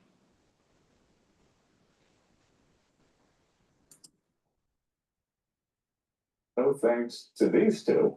And, you know, it's just inconceivable to me that, you know, that they're, that they think that these attacks are going to hold any water, that the business of the U.S. government goes on with or without them. They're just proving how irrelevant they are. I need this. All right, we're going to do an analysis. So I saw some texts or some comments by Tropical Flower here. I'm going to play for the ones that don't know, Orwell wrote two really important books. One was Animal Farm and one was 1984. I talk about 1984 all the time, you know, about the surveillance state. But Orwell also wrote Animal Farm. But before we do that, it's a quick summary. Please go to my store, the-studio-reykjavik.com, and get the resveratrol. Resveratrol is something I've been taking for decades. And don't you want to slow down the aging process? Resveratrol will soak up free radicals, help the health of your mitochondria so you have more energy, get rid of cells that are in senescence, and help with youthful gene expression. Now, when you take resveratrol, you're going to be improving your tissues and the youthful expression of certain genes. Because when you get older, your genes methylate. But if you can slow down that methylation and get rid of the cells that are in senescence, so new cells are created from adult stem cells, then your tissues will perform better. In addition, resveratrol also helps with the basal layer for your skin. So over time, your skin will actually look younger. This is part of the reason why people that take resveratrol over a long duration look younger. Stacked with C60, ubiquinol, NAD+, clarity factor, and it'll accelerate the process so you're slowing down the aging. All right. Good night formula. Helps you to get into 3 to 5 cycles of REM sleep and deep sleep. Super important to slow down the aging process, to consolidate memory, to detoxify your central nervous system, and you'll be well rested. When you are chronically sleep deprived, you age faster. Part of the reason is that you have high cortisol levels, and cortisol elevated chronically is bad for your immune system, and elevated cortisol ends up eating away at your tissues. By sleeping better, you're reducing your elevated cortisol levels, you're detoxifying your body, you're detoxifying the central nervous system, and you're consolidating memory. Super important. This is the reason why good sleep regularly actually slows down the aging process. This has tryptophan, melatonin, GABA, and passion flower. So please get the good night formula. And also, vitamin D3, super important to take during the fall and the winter season, but you should be taking it every day. This will help to absorb calcium, do some resistance training to build bone density. Also, vitamin D3 helps your cardiovascular health. Vitamin D3 is a cofactor for gene expression, and vitamin D3 will help to get rid of cells that are infected. It forces the cell to go into apoptosis. This is the reason why you need to take vitamin D3 during the fall and the winter to reduce the severity of what is coming. So please go to my store, the-studio-reykjavik.com. Use discount 5, all caps, discount number 5 and you get $5 off any order. The link is in the description of this video. Go to my website. All right, let's listen into a summary of Animal Farm. Because guess what? New York is turning into a farm full of barnyard animals.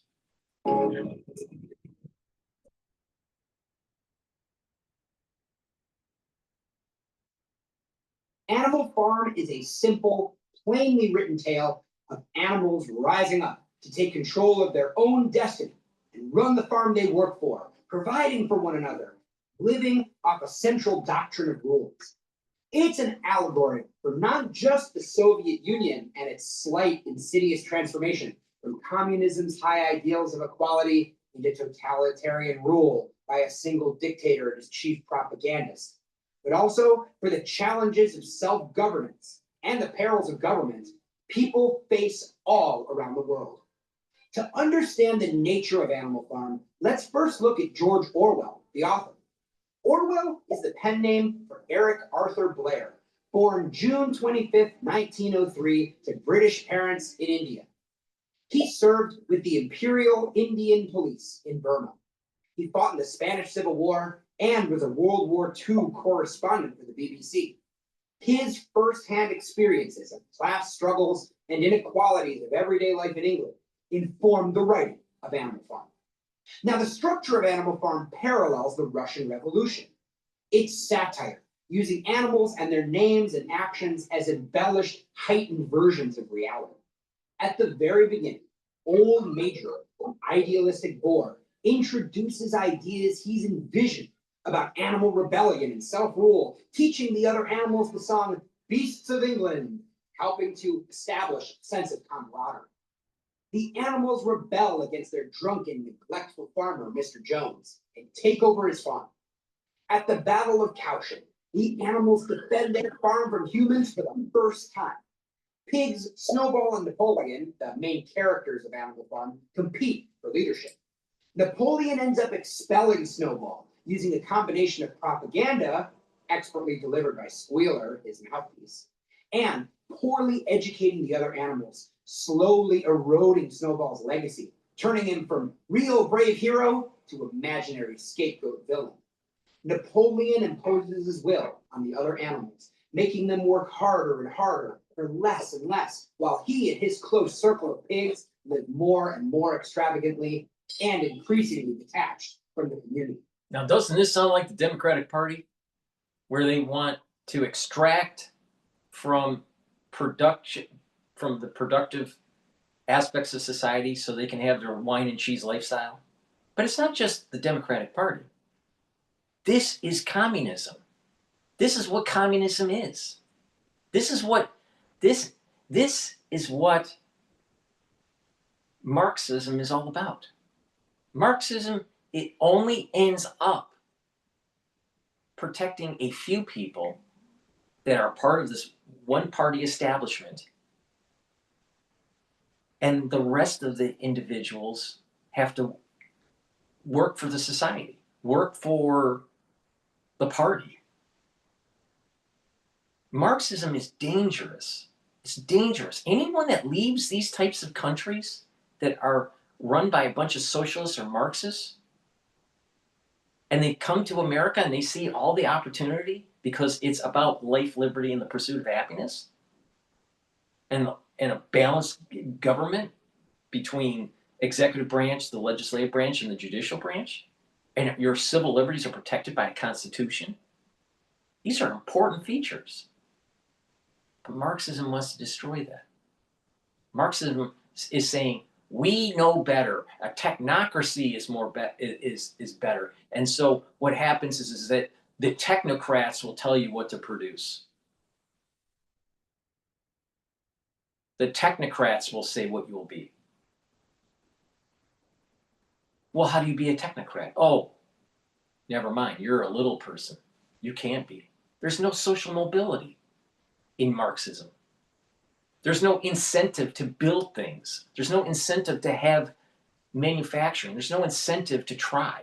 And this is the reason why It always fails. And like I said, the grand experiment already happened. Look at what happened in Western Europe, and Eastern Europe. West Germany, East Germany. Right after World War II, all the way through the Cold War, up to the point where the wall falls. And you just compare the two. The Western Europe was more productive. There were more vibrance of an economy. There was more surplus of goods and services. Eastern Europe, tyranny, famine, lack of prosperity and social movement. The grand experiment already happened. And then we want to push again communism? Push again Marxism? It's crazy. You ask anyone that is coming from these types of countries and they come to the United States, they say, why would America want to go and be like China or Cuba or any crazy socialistic hellhole? But you got this intelligentsia in the United States that just thinks it's so cool to be a socialist. Because they think the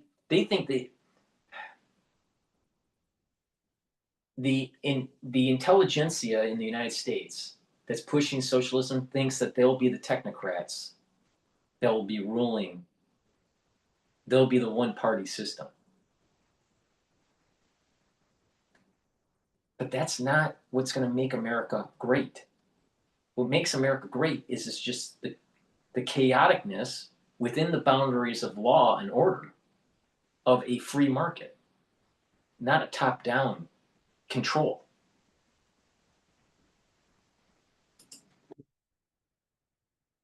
He orders the construction of a windmill, which had been Snowball's idea he had once fiercely opposed.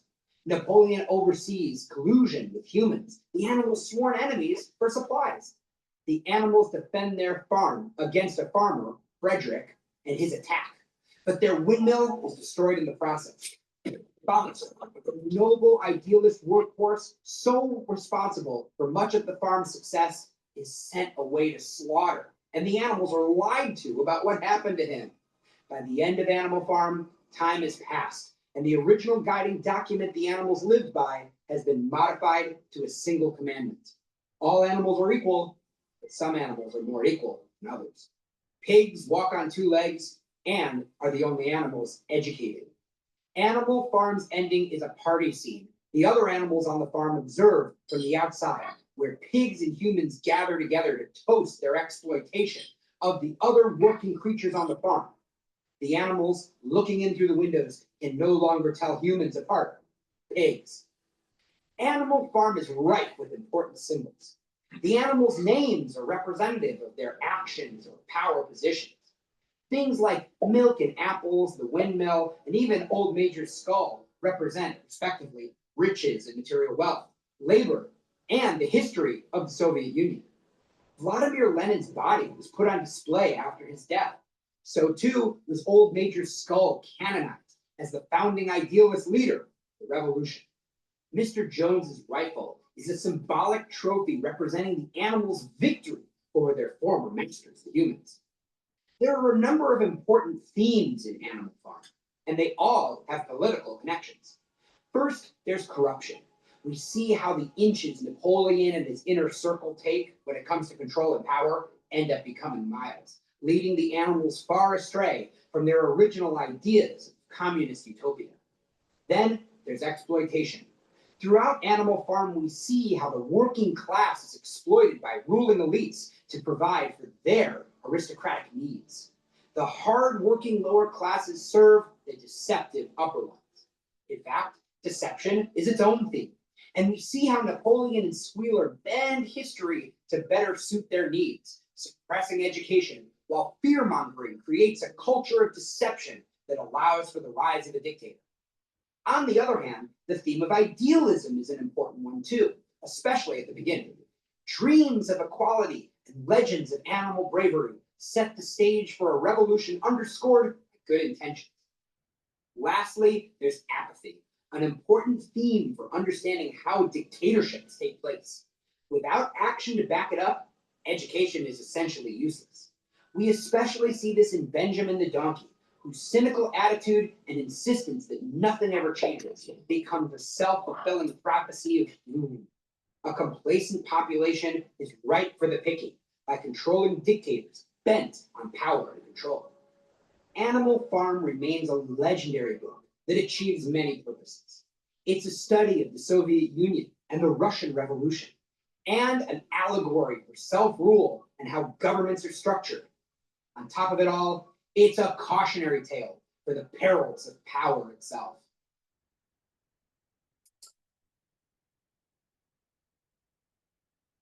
Well, there are gonna be a lot of piggies roaming around in New York if Mondami ends up winning. All right, let's take a look at some other news.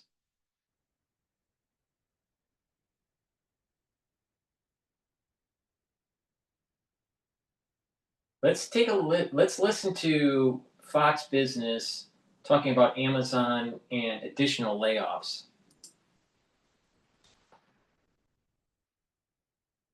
At Capital Group, we design our active ETFs to weather the ups and downs of the market, so they can be rooted at the core of the portfolio. They're meticulously crafted to endure. Capital Group, actively different, active ETFs.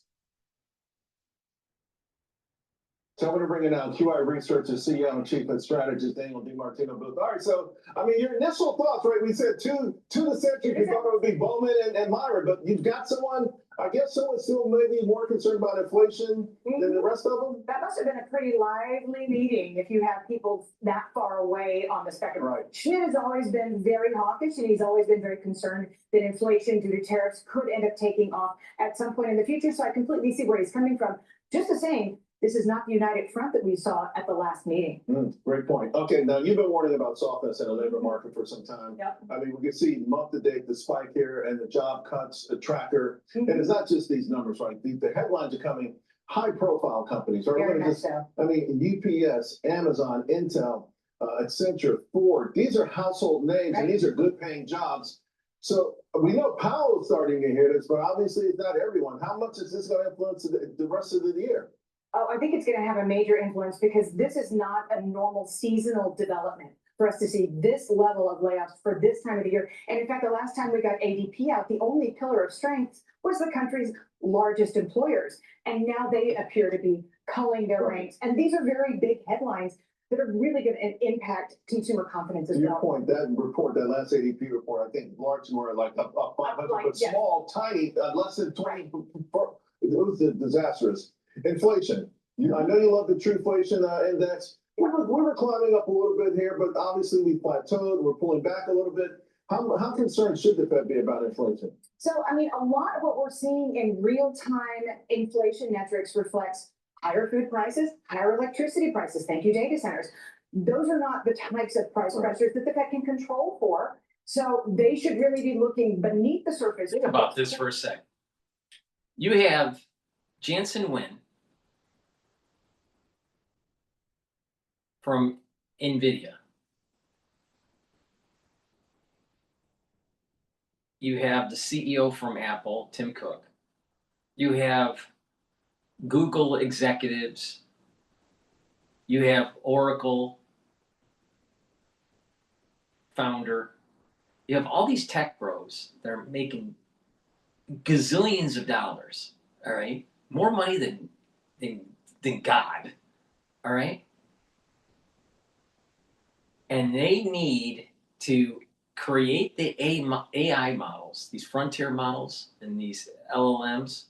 They need to soak up so much energy to be able to create it that the average citizen is now going to see a lot of increases in energy costs. And you remember not too long ago, this big push about climate change and that you need to lower your carbon footprint. You ever wonder why they were pushing that?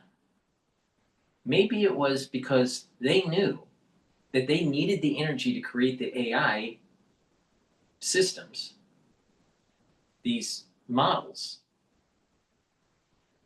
and they wanted priority with the energy versus the rest of the people. And you spin it in a marketing strategy where you need to lower your carbon footprint, average citizen, so we, the tech bros, can create the LLMs. And so what's happening is now energy costs are starting to go up. And they want you to buy into the idea that you need AI. You need it. You absolutely need it. How could you live without it? We need to like step back and like go, should we be building AI?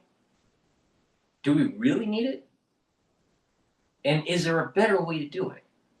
Because our brain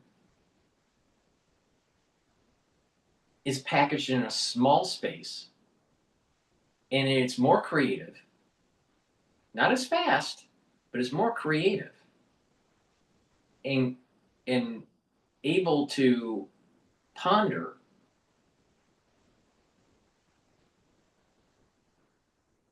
in higher efficiency than any AI model built today. They're modeling AI server systems in the computational power in an old school way and not a more modern way on how the brain works. We eat food, it's digested, it's converted into energy, ATP, and that's running our brain, all right? Well, there's also not just ATP, but GTP and all this stuff. But the point here is that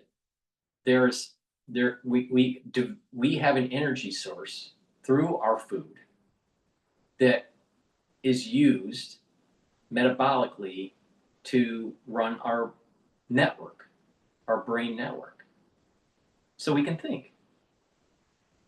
We don't have to put our head in water because it's running too hot, like they have to do with a server. And the computational power of the brain is in such a small area is pretty phenomenal and effective and efficient compared to building server farm upon server farm and burning all of this coal. So the efficiency of building these AI models is very inefficient. The way they do these is just it. So once there's a model that's created through these servers that is more reminiscent of how the human brain works and the connections of these neurons, then you really have AI. What you have is very costly machine learning technology, not AI. You have very costly machine learning because it doesn't mimic the way the brain really works. Yeah, they use neural networks in a mathematical model, but it still needs a lot of energy. You don't need to eat that much. You don't need to eat as much energy to run your brain for your whole life. So these models are inefficient. These servers are inefficient. But we're going to be paying for the inefficiency while we make Oracle richer, Apple richer, Google richer, Microsoft richer, NVIDIA richer. Society needs to start asking the question, do we really want to go down this road? And should it be regulated? All right?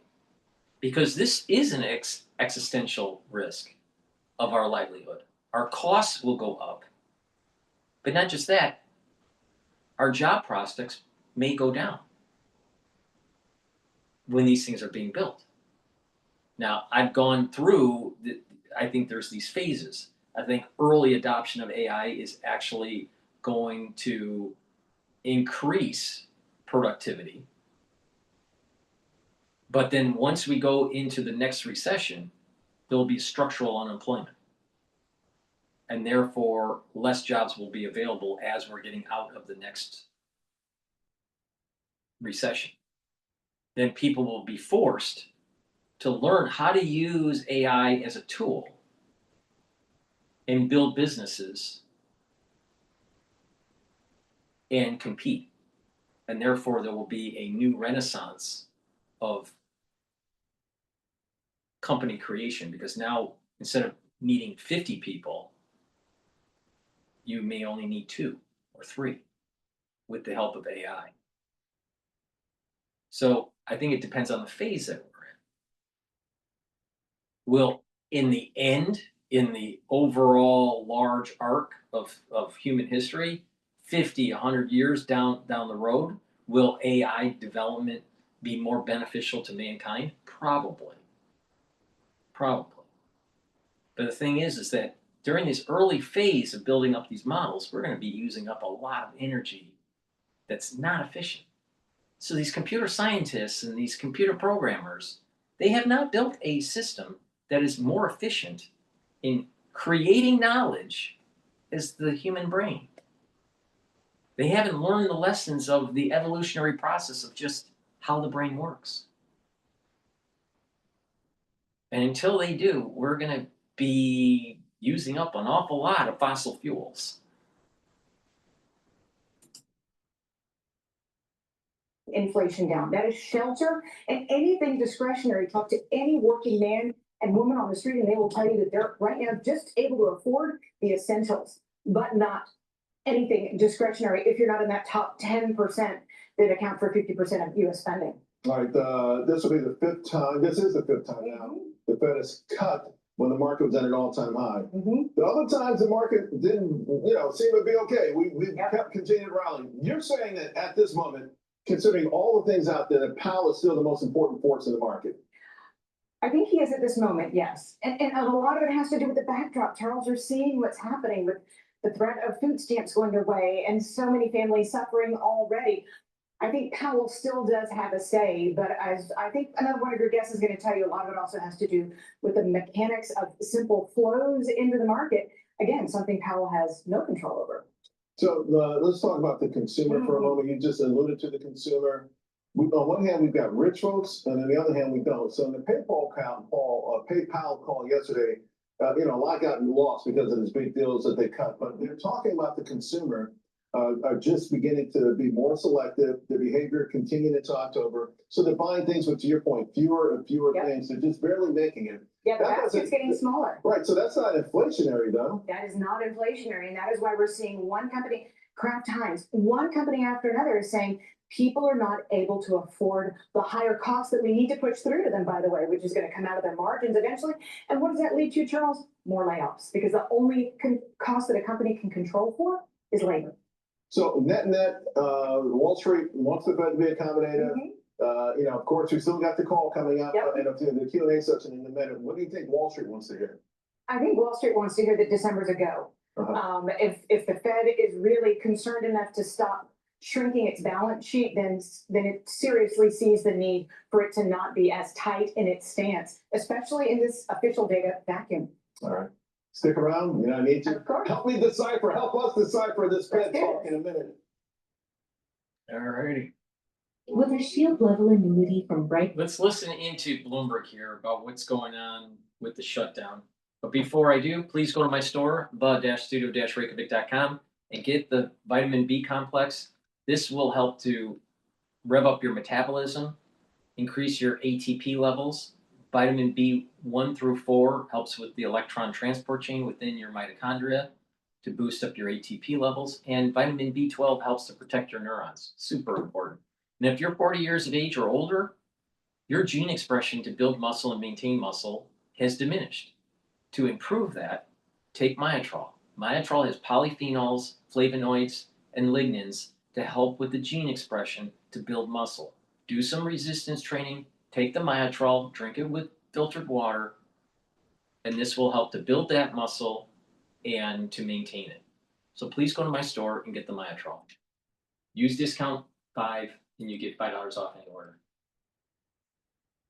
Done retiring. So I think that they are able to vote in a different way. But I do think we are going to continue to see these people peel off because they are not going to be able to look at their members or their constituents, in the face come next November, and with good conscience say, I fought for you, because they're not. They're fighting for Trump, not for their own district. Well, it's happening. We've been asking about this, and here we go. The headline just crossed the terminal.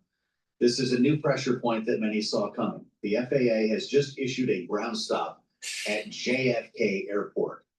We're going to start impacting business and meetings and life in New York City. Lisa, this happens on the same day that the Vice President, J.D. Vance, holds a roundtable discussion about air traffic control. It's going to be happening at the White House this afternoon. The CEOs of American Airlines, and I believe Delta, or it was United, James could set me straight on that, we're going to attend, along with Sean Duffy and Chris Sununu, Transportation Secretary, and Sununu now running airlines for America. So what is this going to be? Cece, thank you. It's United who's going to be present. What is this going to lead to, Lisa? And could it in fact end the shutdown?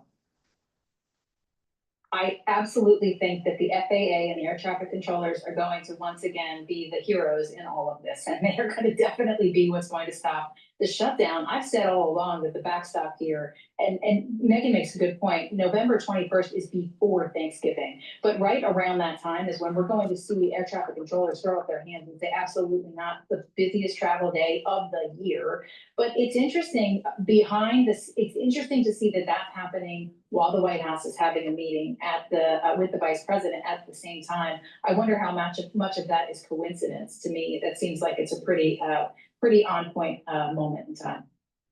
It does. I know that, Lisa, and I should add to this, we've just run another headline saying that this involves an aircraft emergency, so I'm not going to speculate on what's happening on the ground. We've already seen cascading delays and cancellations. In a remaining moment, Megan, what needs to come from this meeting today that'll be productive? I think these unions and these airlines need to tell the president to get involved with and the vice president to get involved with the negotiations and stop traveling abroad and stop focusing on other things like the East Wing. This is the most important thing facing our government right now, and they need to be more involved because the Republicans aren't going to do it without Trump's sign on. Would you fly to New York right now or take the train? I take the train because it's easier to get into the city, but I absolutely would fly anywhere else. You would though. All right. Yeah, so you're not too worried about this becoming I have faith in the people that are a lot of faith in the people. The air traffic control system remains intact, although we'll keep tabs on this ground stop at JFK for you. Lisa Caluso Miller and Megan Hayes, we've got a great panel. They'll be back in our second hour as we will. I received a message from a viewer about how healthcare will change and how AI may help with that change or speed the change. But that is such a long topic to go into in terms of short term and long term.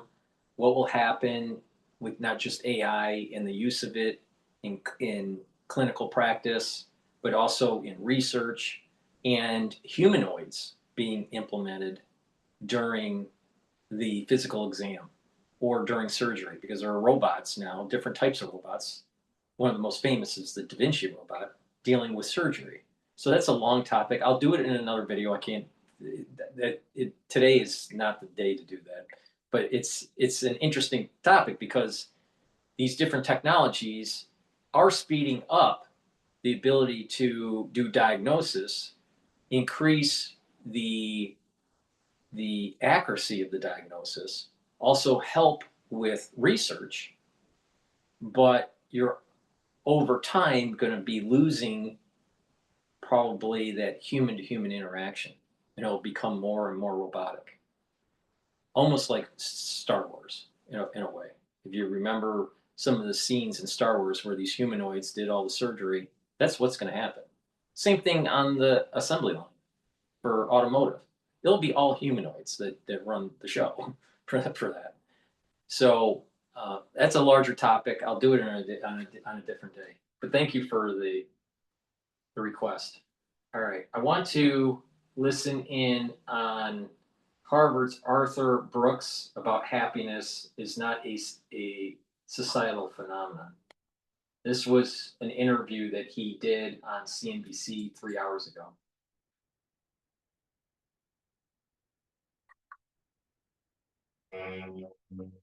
The hard road might not lead to glory.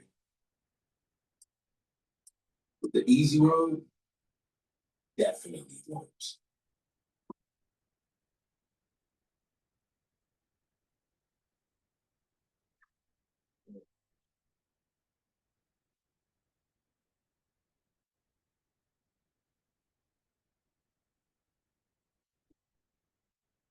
Yes, it's going to be weighing in on the mood of the nation amid the government shutdown, AI-driven layoffs. We live in New York City, capitalism versus socialism. We get to. Yeah. You always keep us happy. Harvard professor Arthur Brooks. He hosts the podcast Office Hours with Arthur Brooks. It is new, and you got to check it out if you haven't already. His latest book is called The Happiness Files. It, of course, is a New York Times bestseller, and we love having you here because you make us happy. Well, thank you, and congratulations to you on 1929. It's top in the charts, man. We're trying to be happy. It's wonderful. Trying to be happy. Reminding us of history. We talked about actually what it means to be happy, and actually that the journey of a project is actually what makes you happier than the success. Because I was saying to him that last week, even though the thing had done very well on the list, I said, oddly, I didn't actually feel as happy as I thought it would be. And it was a surprise. That's called the arrival fallacy. I was alone. I was in a hotel in Richmond, Virginia when I got on the New York Times bestseller list, and a friend of mine called and said, I imagine you're so happy. And I said, I almost feel relieved and in truth a little lonely because I was by myself in this hotel in the middle of Richmond, hotel in Richmond. And then so I was talking to him last night about what it means to be happy. He said it's not about Arrival. It's not. It's not. Never. You know, this is a show watched by some of the real powerful people in business. They're the best show for if you're CEO to watch, of course. And everybody watching this show knows that if you're living for the arrival at the goal, you're fooling yourself. Now, many people watching us have a problem. It's called success addiction.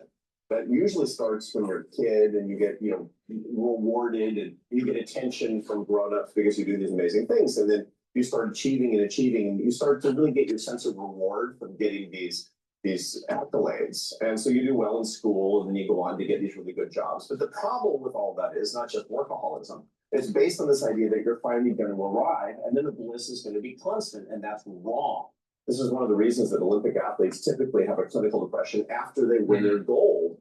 It's even worse if you win silver, by the way, because you're thinking about the gold for the rest of your life. And so the important thing to understand is you got to build your life so that you're enjoying the journey all along the way. And it's not just enjoying the journey. I think it's also having gratitude. I was reading something recently that said happiness is a compilation of gratitude minus envy. Yeah. So you have to be happy with who you are, what you have, and stop comparing. And that's a hard thing to do. We're evolved as a species. Homo sapiens is evolved to be ungrateful, suspicious, hostile, and afraid. And the reason is because in the Pleistocene, 250,000 years ago, our ancestors passed on their genes because of their negative emotions, not because of their positive emotions. You have to make an effort to be grateful. I mean, look, I study this stuff. I'm a professor of this stuff. And I found myself 2 weeks ago saying, first class on United Airlines has really gone downhill. It's really weird. It's like I'm such an ungrateful wretch. And the reason is because of my genetics. I'm designed to be ungrateful. And so everybody watching not everybody, but most people watching us have really charmed lives. They have really good lives. And their spouses always tell them, why don't you stop and smell the roses? Right. I bet you, Andrew, that your wife is like, Andrew, why can't you stop? Yeah. Can't you just stop and enjoy it? What's so interesting though about, by the way, we have so many, as you mentioned, super successful people who watch this broadcast who have gotten to the top of the mountain. They're at the top of the mountain. Yeah. And for whatever reason, instead of just skiing down the mountain and saying, I got there, they want to stay there. They want to go. They look up. They see another mountain. There's got to be another mountain. Of course. So what's that about? That's all about the fact that your rewards come from winning. They come from winning the next thing. That's what we're built for progress. Yeah. That's an addiction. It is, but it's also really how we're built. I mean, it's funny, there's a big mystery in the diet literature about why diets don't work. 95% of diets approximately, you gain all the weight back, even though you lose the weight in the first place. The reason is because all of the gratification in a diet comes from the scale going down each day. Right. And then your reward for hitting your goal is never getting to eat what you like for the rest of your life. Congratulations. Arriving at a goal is deeply, deeply unsatisfying, and it freaks people out. You get the corner office, you're the CEO, and you get all the headache of being the CEO, but you can't actually achieve that thing anymore. That you're not going to your goal anymore, and that's a problem for happiness. I got a different one for you. I don't know if you see on the screen here, we have a title. It says Arthur Brooks on Mood of Nation. All right. It doesn't feel like the nation's that happy. Yeah, no, It feels like there is a game of chicken going on as it relates to what's happening with government shutdowns. Right. There's polarization. There's questions, by the way, even now about capitalism, socialism, what system's working for people and their own happiness. What do you think is happening here? So we have two problems with happiness. Happiness has been gradually declining in the United States since about 1990. So we're, 35 years in on a gradual decline. That's the happiness climate problem. It has to do with people are less likely to practice their religion. They're less likely to get married and have children. They're less likely to have close friends. And they're less likely to actually see their work as a calling than they did in the past. And the 4 habits of the happiest people are faith, family, friends, and work. Those are the big 4. That's what I've been saying. Now, he misses the whole concept of country, but the idea of God, country, and family is a cornerstone on having a productive and a stable society. So he's just saying something I've been saying for years. But it's true. There are a lot of people that are unhappy. Now and you add in, they're unhappy. Let's take in a microcosm of what's going on in New York and with this whole Mondami and why these younger individuals are voting him, trying to vote him into the mayoralship. They're unhappy. Now, why? Because they have lost an affinity towards spirituality. A lot of these people either don't want to have families, demonize individuals that do have children, and or they are actually upset because they feel as though they can't create a family because of the cost of living, or their social network is such that they're not finding the right companion.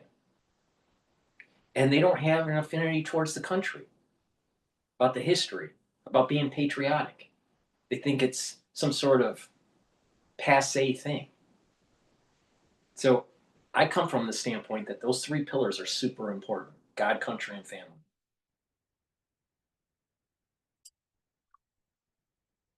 We talked about this on the show, 4 or 5 times. But then there's the storms, the weather of happiness, and this is something we really have to grapple with. Technology has changed the weather of happiness. You're talking about this thing. Yeah, for that sure. we're all addicted to. I've just finished a book that's coming out in March. This is the first stop. When this thing comes out in March, is we'll be talking about this and how we've changed our brains with the misuse of technology.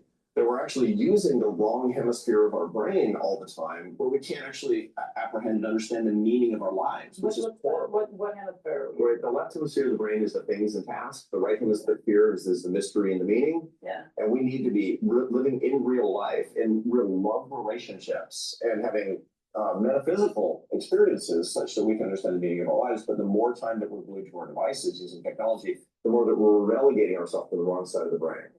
Political polarization is another thing that's actually just ripping us apart.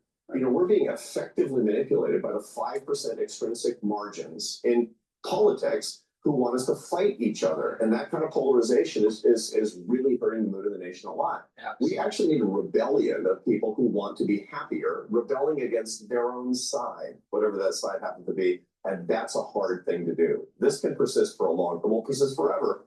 But it's a hard thing. We need to do it. You have been preaching an almost optimistic approach to our country for a long time. Yeah. I feel like we've known each other years and 15 years. Yeah. And you come in and you say, at some point, the country's going to turn. What is the turn? Well, the turn, actually, these turns in history, as a, you know, and I'm not a historian, but what you do find is the mood of a nation tends to follow 50-year cycles. That's generally the case. And 2022 looked an awful lot like 1972. 1972. Yeah, 1972. Wait a second. Yeah. Wait a second. What was the happiness index then? Yeah, it was very low. Are you It was- telling me it's gonna be a long time? Yeah, it's gonna be a long time, but here's the good news, that we tend to actually have sort of an apogee when we get to the 25-year mark. So it's like, But it's, actually, I'm happy. yeah, I mean, well, and this is the bottom line. Happiness is not a societal phenomenon, it's an individual phenomenon. And so each person watching us can say, the mood of the nation is all screwed up, you know, New York City's gonna have a socialist mayor or I don't like the president of the United States or whatever they're talking about. If you wanna fix that, pay attention to your relationship with the divine. Go hang out with your kids. Go make better friends. Okay, well, let me throw a new element into the mix that did not exist literally 36 months ago. Yeah, tell me. Artificial intelligence. Yeah, man. Your new friend is this. Yes, I know. Right? This is really what I'm and that's what I'm concerned about. And by the way, if we were talking with Joe Lonsdale earlier, if the new friend is as successful as some of these valuations would suggest, we all may not actually go to work with friends because we won't have jobs. And so I think there's a lot of also anxiety out there around all of this. There's a lot of anxiety about that. And there will be perturbation in the economy. There will be dislocation that's going to happen. It always happens with technology. But here's the thing for each one of us to understand. We're all interacting now individually with AI. We are. And anybody who isn't is just behind the curve and they're going to need to. It's you're going to either use it wrong and it's going to make you miserable, or you can use it right and make your life. What does that mean? Tell us how to use it right then. So the artificial intelligence or any tech is an adjunct to the left side of your brain, which is your tasks. It's never going to help you or complement the right side of your brain, which is mystery and meaning and love. Yes, It don't won't. use sword and It make a won't. bunch of pornographic videos. Yes, so so if you're using it to free up your time so you can go spend more time with your kids and your spouse, good for you. If, on the other hand, you're using it as your lover or your friend or your therapist, you're going to get sad and anxious and lonely. And the reason is your brain knows it's being used incorrectly. Even though you don't know it, your brain's going to. That's interesting. So I have a bunch of friends. This is not me, but I do have a bunch of friends who talk about using this as a therapist. It can't be done.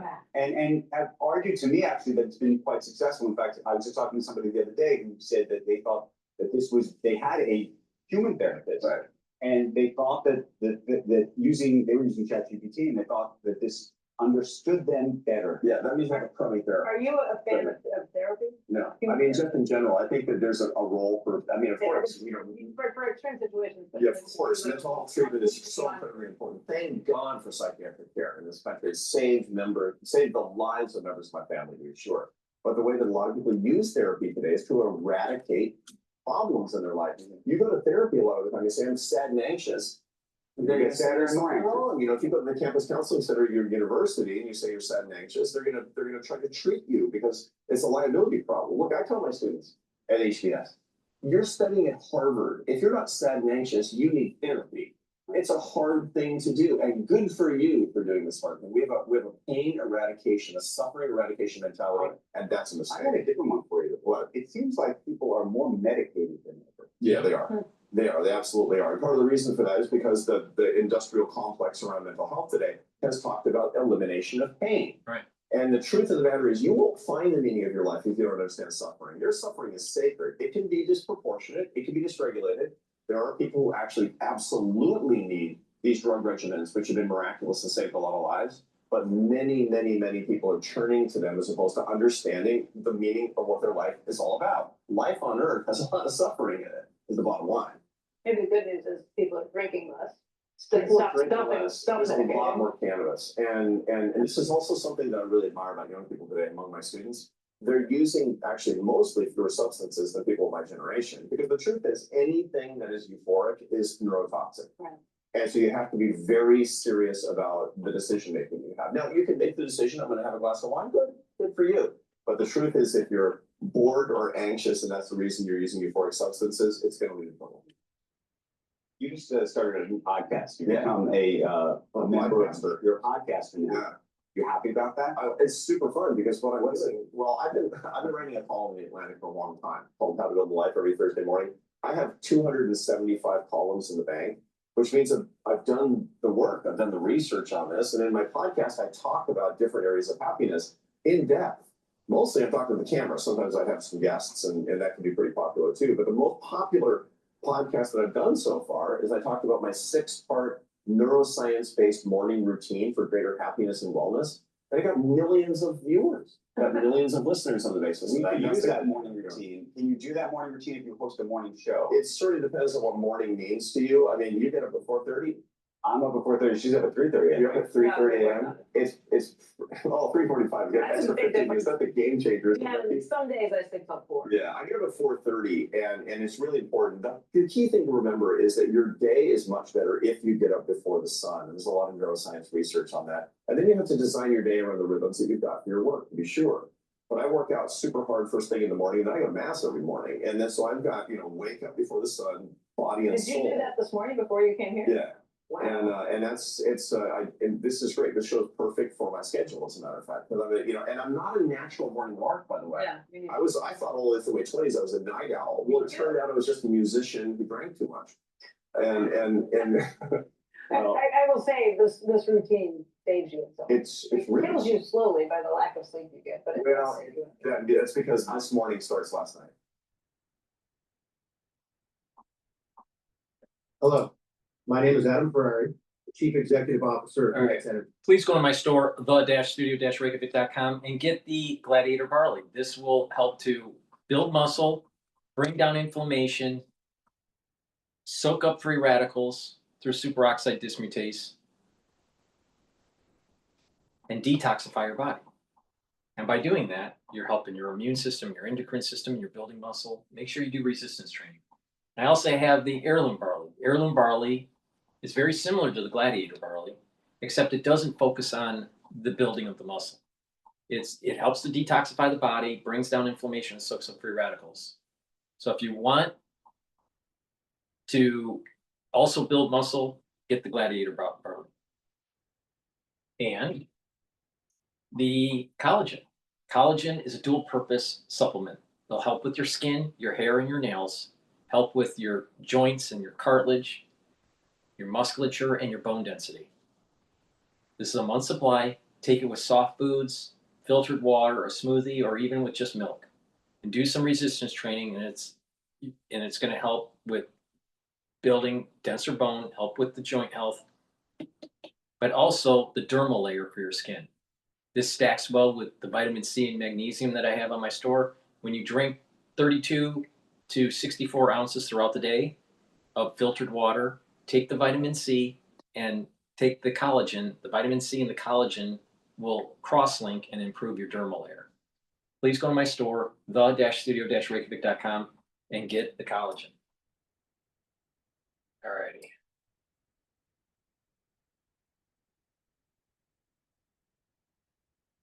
All right, let's listen into the hill about the Atlas 3I comet.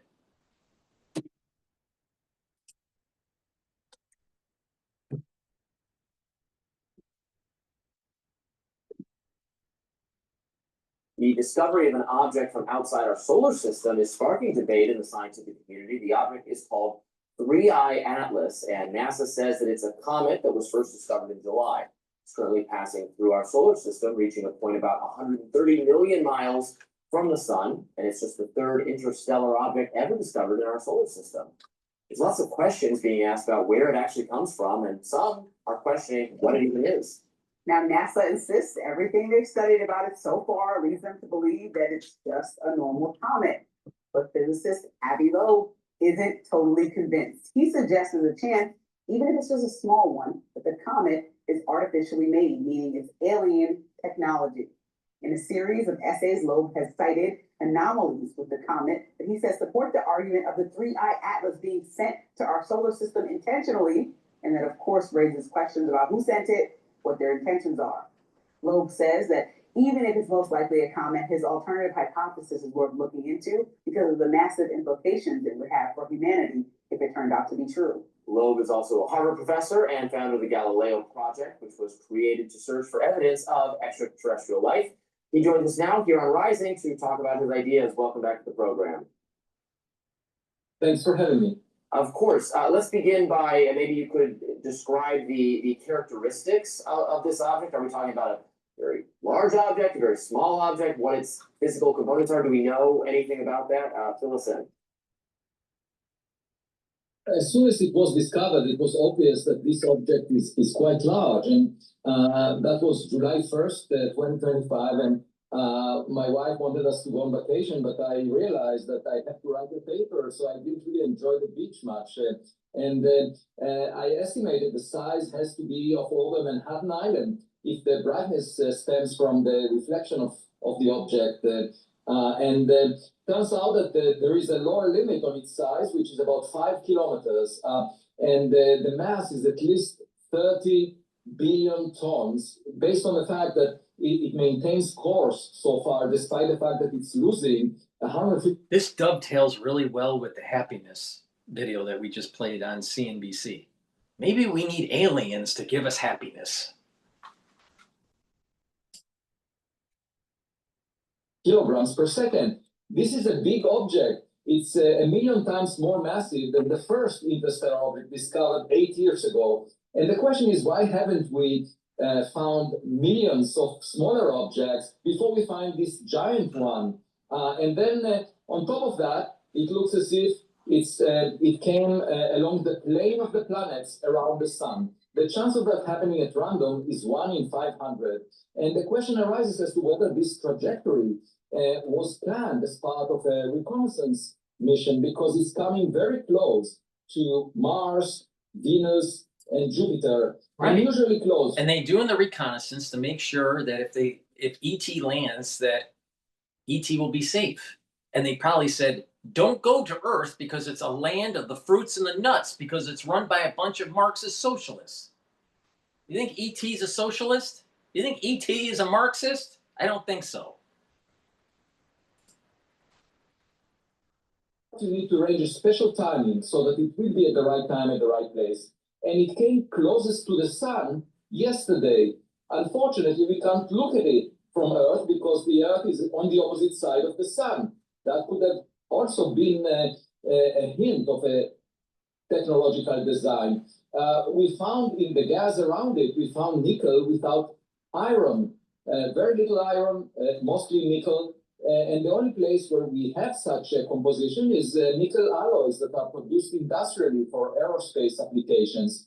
And there was a jet coming from this object, a glow that extended towards the sun during July and August. We don't see that around comets. This is an anti-tail. Usually we see dust and gas which are pushed away from the sun as a result of the solar radiation pressure or the solar wind.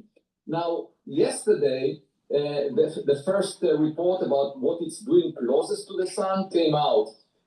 These are instruments that are capable of looking very close to the sun.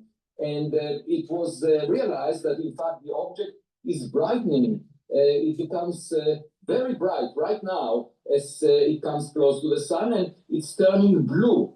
And the color blue is very surprising because if there's any dust shed off a natural nucleus of a comet, the dust would make it red. And usually the surface of the object is at least an order of magnitude cooler than the surface of the sun. But what the new data indicates is that the object is bluer than the sun. How is that possible? For that, you need to arrange a temperature somewhere on the object which is higher than the temperature of the sun in order for it to be bluer than the sun.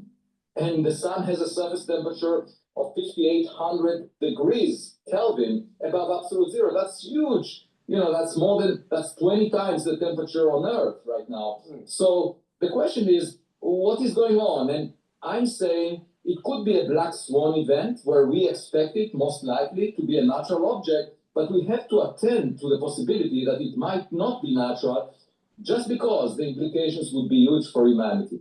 Now, Avi, I'm not going to lie. I was a little bit freaked out when I first read this news about 3AI, with the 3i Atlas. But now that I want to understand, people who could see you would know that you are a smart man. We're not talking about somebody on X who just pointed out some random conspiracy theory. You're teaching at Harvard. Explain why you're not getting the response that you're looking for from professionals and other leaders like NASA team to really look into this. What's the issue?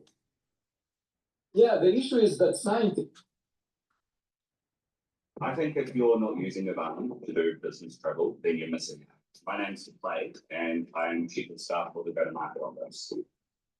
Yeah, the issue is that scientists, and that's completely justified, very often are attracted to the most likely explanation. That's what establishes them as experts. Experts are relying on past knowledge. But here we have a blind date with an interstellar visitor, and it's a blind date of a type that we've never had before. So relying on past knowledge is not a good practice. But more importantly, usually, if you look at an exploding star at the edge of the universe, it has no implications for society. So it's better not to take risks and say, oh, that's an exploding star of a type that we understand. However, in a case where you have a visitor to your backyard, the visitor might enter through your front door. That's a situation where there is an important threat to humanity, and therefore, even low probability events have to be taken seriously. That's something that the scientific community. There is zero chance that ET is going to be coming down onto Earth during your lifetime. Zero chance. You know why? Because ET doesn't want to deal with crazy liberals. Including NASA does not necessarily understand. Now, NASA does understand the fact that there could be rocks that come close to Earth, and we know that the dinosaurs were killed 66 million years ago by a giant rock the size of Manhattan Island. We know that, and therefore NASA has a plan to discover near-Earth objects that could pose a threat to us if they are rocks. But NASA did not think as of yet about the possibility that an object which has some technology in it might be in the sky, even though NASA itself launched a lot of technological objects into the sky. And I'm just saying NASA is not the most accomplished space agency in the Milky Way galaxy since the Big Bang, 13.8 billion years ago. We better recognize that. It would be arrogant to claim that NASA is the only agency polluting space with technological objects. So if there was another NASA-like agency around the exoplanet billions of years ago, simply because the parent star formed billions of years before the sun, we know most of the stars formed before the sun. The sun just is a late star that formed just in the last 1/3 of cosmic history. The point is that their gadgets could have arrived at our backyard by now, because even Voyager takes less than 1 billion years to cross the entire Milky Way galaxy. And that's enough time for gadgets from other civilizations to have reached us. So we should be open-minded when we see new objects that are anomalous. Unfortunately, most scientists do not take risks. I'm saying, well, it's fine not to take risks, except when you deal with an implication to humanity or society. We have to consider these possibilities, and we have to collect as much data as possible. That's my point. If it turns out to be a natural object, which it may very well be, so be it. What could be the worst case scenario? That we know much more about it. But we cannot just dismiss it as a natural object that we don't need to take data about. Dr. Loeb, thank you so much for joining us to elucidate that. I am not worried about ET. Please go to my store, the-studio-reykjavik.com, and get the complete multivitamin. This has the multivitamins that you need for proper enzymatic activity. And therefore, your cells will perform better. And it's the foundation for my anti-aging protocol. Please go to my store, the-studio-reykjavik.com, get the complete multivitamin. Use discount 5 and you get $5 off any order. All right, let's listen to Bloomberg about Mondami. Economic stability. And those are the ones that are really going to be interesting to see who comes through. But, my money has got to still be on Mondani all the way, even though Cuomo really does have an operation, the political operation that he's used and used well over time. New York City is a far different animal than New York State. Yeah, for sure. What do you think of these numbers, Megan? How do you spell blowout? 10% or 25%? I think anything, you only have to win by 1 vote. So I think that these polling numbers, if there are any indicators, are showing that he'll be fine, and it will probably be an early night. I do think it's interesting that you do see some more business people and more the wealthy class of New York City starting to sort of get a little bit anxious, and you see them getting more involved, more commercials going up. So I think it's a little too late for that, but I do think the early vote the numbers are already staggering to what they have been in the past. Well, let's talk about Andrew Cuomo here for a moment, who, by the way, was endorsed yesterday by Michael Bloomberg. To be clear, in the New York City mayoral race, Michael Bloomberg has also donated to a super PAC supporting Cuomo. And Michael Bloomberg is, of course, the founder and majority owner of Bloomberg LP, the parent company of Bloomberg TV and radio. So here we are. Whether endorsements matter in this case could be its own show here, Megan, but we're looking at a world in which moderate Democrats and Republicans are warming up to the idea of Andrew Cuomo as mayor. Could it make a difference?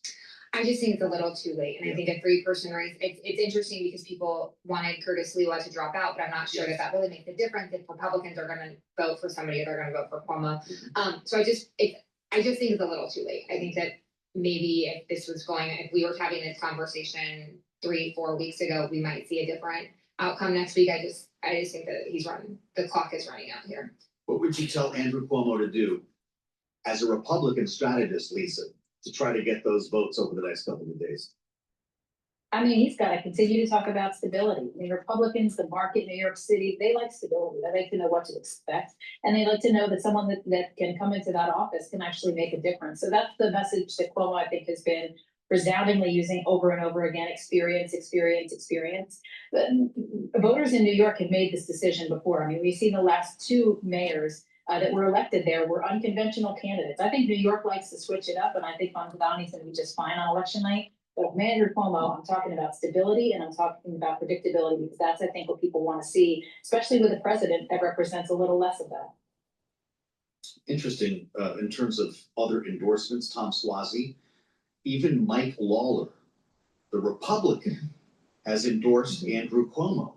Pretty fascinating to consider where we're at here. When Mike Lawler is endorsing Andrew Cuomo, what does that say about the race? I guess it's a statement more on Mamdani than it is. I think that's a vote against Mamdani and not for Andrew Cuomo. And I think that's a lot of what people are doing. It's very similar to what you saw Democrats do in 24. They voted against Trump, not necessarily for Kamala Harris. So there's a lot of parallels there. But their numbers aren't there for Cuomo to win at this point. But I do think it's important for people who do not believe in his views to endorse somebody else. I think you just shouldn't always go along with your party just because. So I do have a lot of respect for Tom Suozzi and for Mike Lawler for coming out and endorsing Cuomo. Yeah, well, all right. So, the real stuff comes down sometimes to how local you can get. Lisa, you reminded us in the New Jersey gubernatorial race that the difference between pork roll and Taylor ham could, in fact, declare the winner in this race between Mikey Sherrill. I'm not sure that it was you whether can stop me if you want. It was knowing which was which. So I'm going to ask you again. You remember in the last debate for New York mayor, they were asked at the end, what is your breakfast bodega order? We're going to have to see if we can pull this out here. We can't use it. All right, I guess I'll get sued if I play that. Mamdani had a different answer than the other 2. I think it was something on a bagel. It was egg on a bagel with jalapenos. I'll have to go back and read this. With no salt. That was Andrew Cuomo, and Sliwa had no salt. But guess what? He just landed. Mamdani landed the United Bodegas of America endorsement. Lisa, is this thing shut down? I don't know that makes a difference, but those are a vote from small businesses that are looking at a candidate that they think can make a difference for them. And that's where that makes a difference, I think, more than anything, because that city is full of small business owners who really want a mayor that can help make change. Egg, cheese, jalapeno. Thank you, Cece. Not just small business, but small businesses owned and operated by immigrants. Yeah, actually, I think that's actually really interesting for someone who wants government-run grocery stores. And the union for the bodegas is coming. Which they opposed initially. Exactly. So I do think that is a really interesting dynamic here. But I also think they see the writing on the wall. They're reading the same polls we are, and they also know that they're going to have to work with Mamdani's office. They're going to have to rely on him for different regulation, all sorts of things that the city government is responsible for. So it's a smart political play by them. Yeah. Lisa, this is going to take place, of course, the same day that we have elections, as I mentioned, in Virginia and New Jersey. Are you in the same place when it comes to Chitterelli in New Jersey? Yes, I am. I'm still watching it closely, and I think that it's going to be a very close race in New Jersey. New Jersey never disappoints. It's always down to the last minute. But I think it's going to be a good night for Democrats, and I think that I hope for them that they don't over-index on the fact that they were successful, because it's less about their candidates, more about the issues, and they're going to have to pay very close attention to what this means for the midterms. I think you're expecting a blowout for the Democrat in Virginia, Abigail Spanberger. How about New Jersey? How come Mikey Sherrill is not doing better right now? I think just like what Lisa was saying, I think affordability issues, and I think that those are really hard issues to break through. And I know she's really leaned into the energy prices. I know she's leaned into some child safety issues. I think the Trump factor here is really important. I think Chitterelli was really hanging his hat on Trump, and I do think that is concerning for a lot of Democrats and people. Just the crazier things that Trump does, the worse it is, I think, when you're in some of these states for the midterms. But I do agree with Lisa. Dems need to be really careful here. If they are victorious, like it is showing that they might be, they need to really watch and really hone in on those affordability issues leading into the midterms and not to stay comfortable. Understood. Does she have the energy, the charisma? Is she the right candidate? Because there's been a lot of questions about candidate quality here. I think she's great, and I think that she will be a great governor. She is very moderate. She knows what she's doing. She will govern on day one. I think she is a new generation for Democrats. She has a national security background. She brings different style leadership, and that's okay. And the Democratic Party needs that. And I welcome her, and I welcome Abigail Spanberger. Yes. And if they both are victorious, I think they are great leaders to look forward to for our party. Anyone who's living in Virginia area, looking forward to these ads coming down. Lisa, where will New Jersey be decided? I think I'd pay very close attention to North Jersey, right in the shadows of Wall Street, where folks live. I mean, Bergen County will always go Republican, but some of those other northern counties went for Trump last go around, and so that's going to be where we're going to have to watch and see. The other thing too, Joe, I'd like to point out is that this is the first time in my history that I can ever remember that two females would lead the governor's office if in fact they both win on Tuesday. How about that? Producer James reminds us the Emerson poll that I mentioned for the New York mayoral race has numbers on New Jersey gubernatorial. Sherrill is 49-48 over Chitterelli. Is that how close this race is? Yeah, I think so. I think it's going to be extremely close. It might be more than 1 point, but it is going to be close, and it will not be called right away. You know, some of these are just called right when the polls close. I think it's going to, go 10, 11, maybe even midnight. So I think that Virginia and New York will be called much earlier, but I think we're in for a little bit more of a wait for New Jersey. You see this as a 1-point contest, Lisa? I think it can be very close. I mean, Joe, I hate to say it out loud, but it's the kind of thing, last time Jack Chitterelli ran for governor, he was so close that they had to recount. So I think that there's going to be a lot of, it could be a late night, it could be well into day for the election. That's how close I think it's going to be in New Jersey. Oh, this is going to be a riot. And as I mentioned, we'll have special coverage. That'll be next Tuesday, live from New York here on Balance of Power. Many thanks to our great panel. This was a great conversation and fun to get ready for these elections with. New York's going to turn Marxist. Please go to my store, the-studio-reykjavik.com, and get the Veggie Cap probiotic or the powdered probiotic. Very high quality. Take either one. Make sure you drink it with filtered water. And by taking a good probiotic, you're improving your gut biome, improving your immune system at the gut level, maintaining that mucosal barrier and improving it. You're improving the communication between your gut and your liver and your gut and your brain. Your metabolism will improve. You'll be able to absorb your nutrients better. You're reducing leaky gut syndrome, and you'll be able to sleep better. Please go to my store, the-studio-reykjavik.com, and get the very high quality probiotics that I have. Use discount 5, and you get $5 off any order. That's the end of my broadcast. Thank you for listening, and have a nice day. Make sure you go to my website, the-studio-reykjavik.com. The link is in the description of this video and all my videos. Have a nice day. Bye.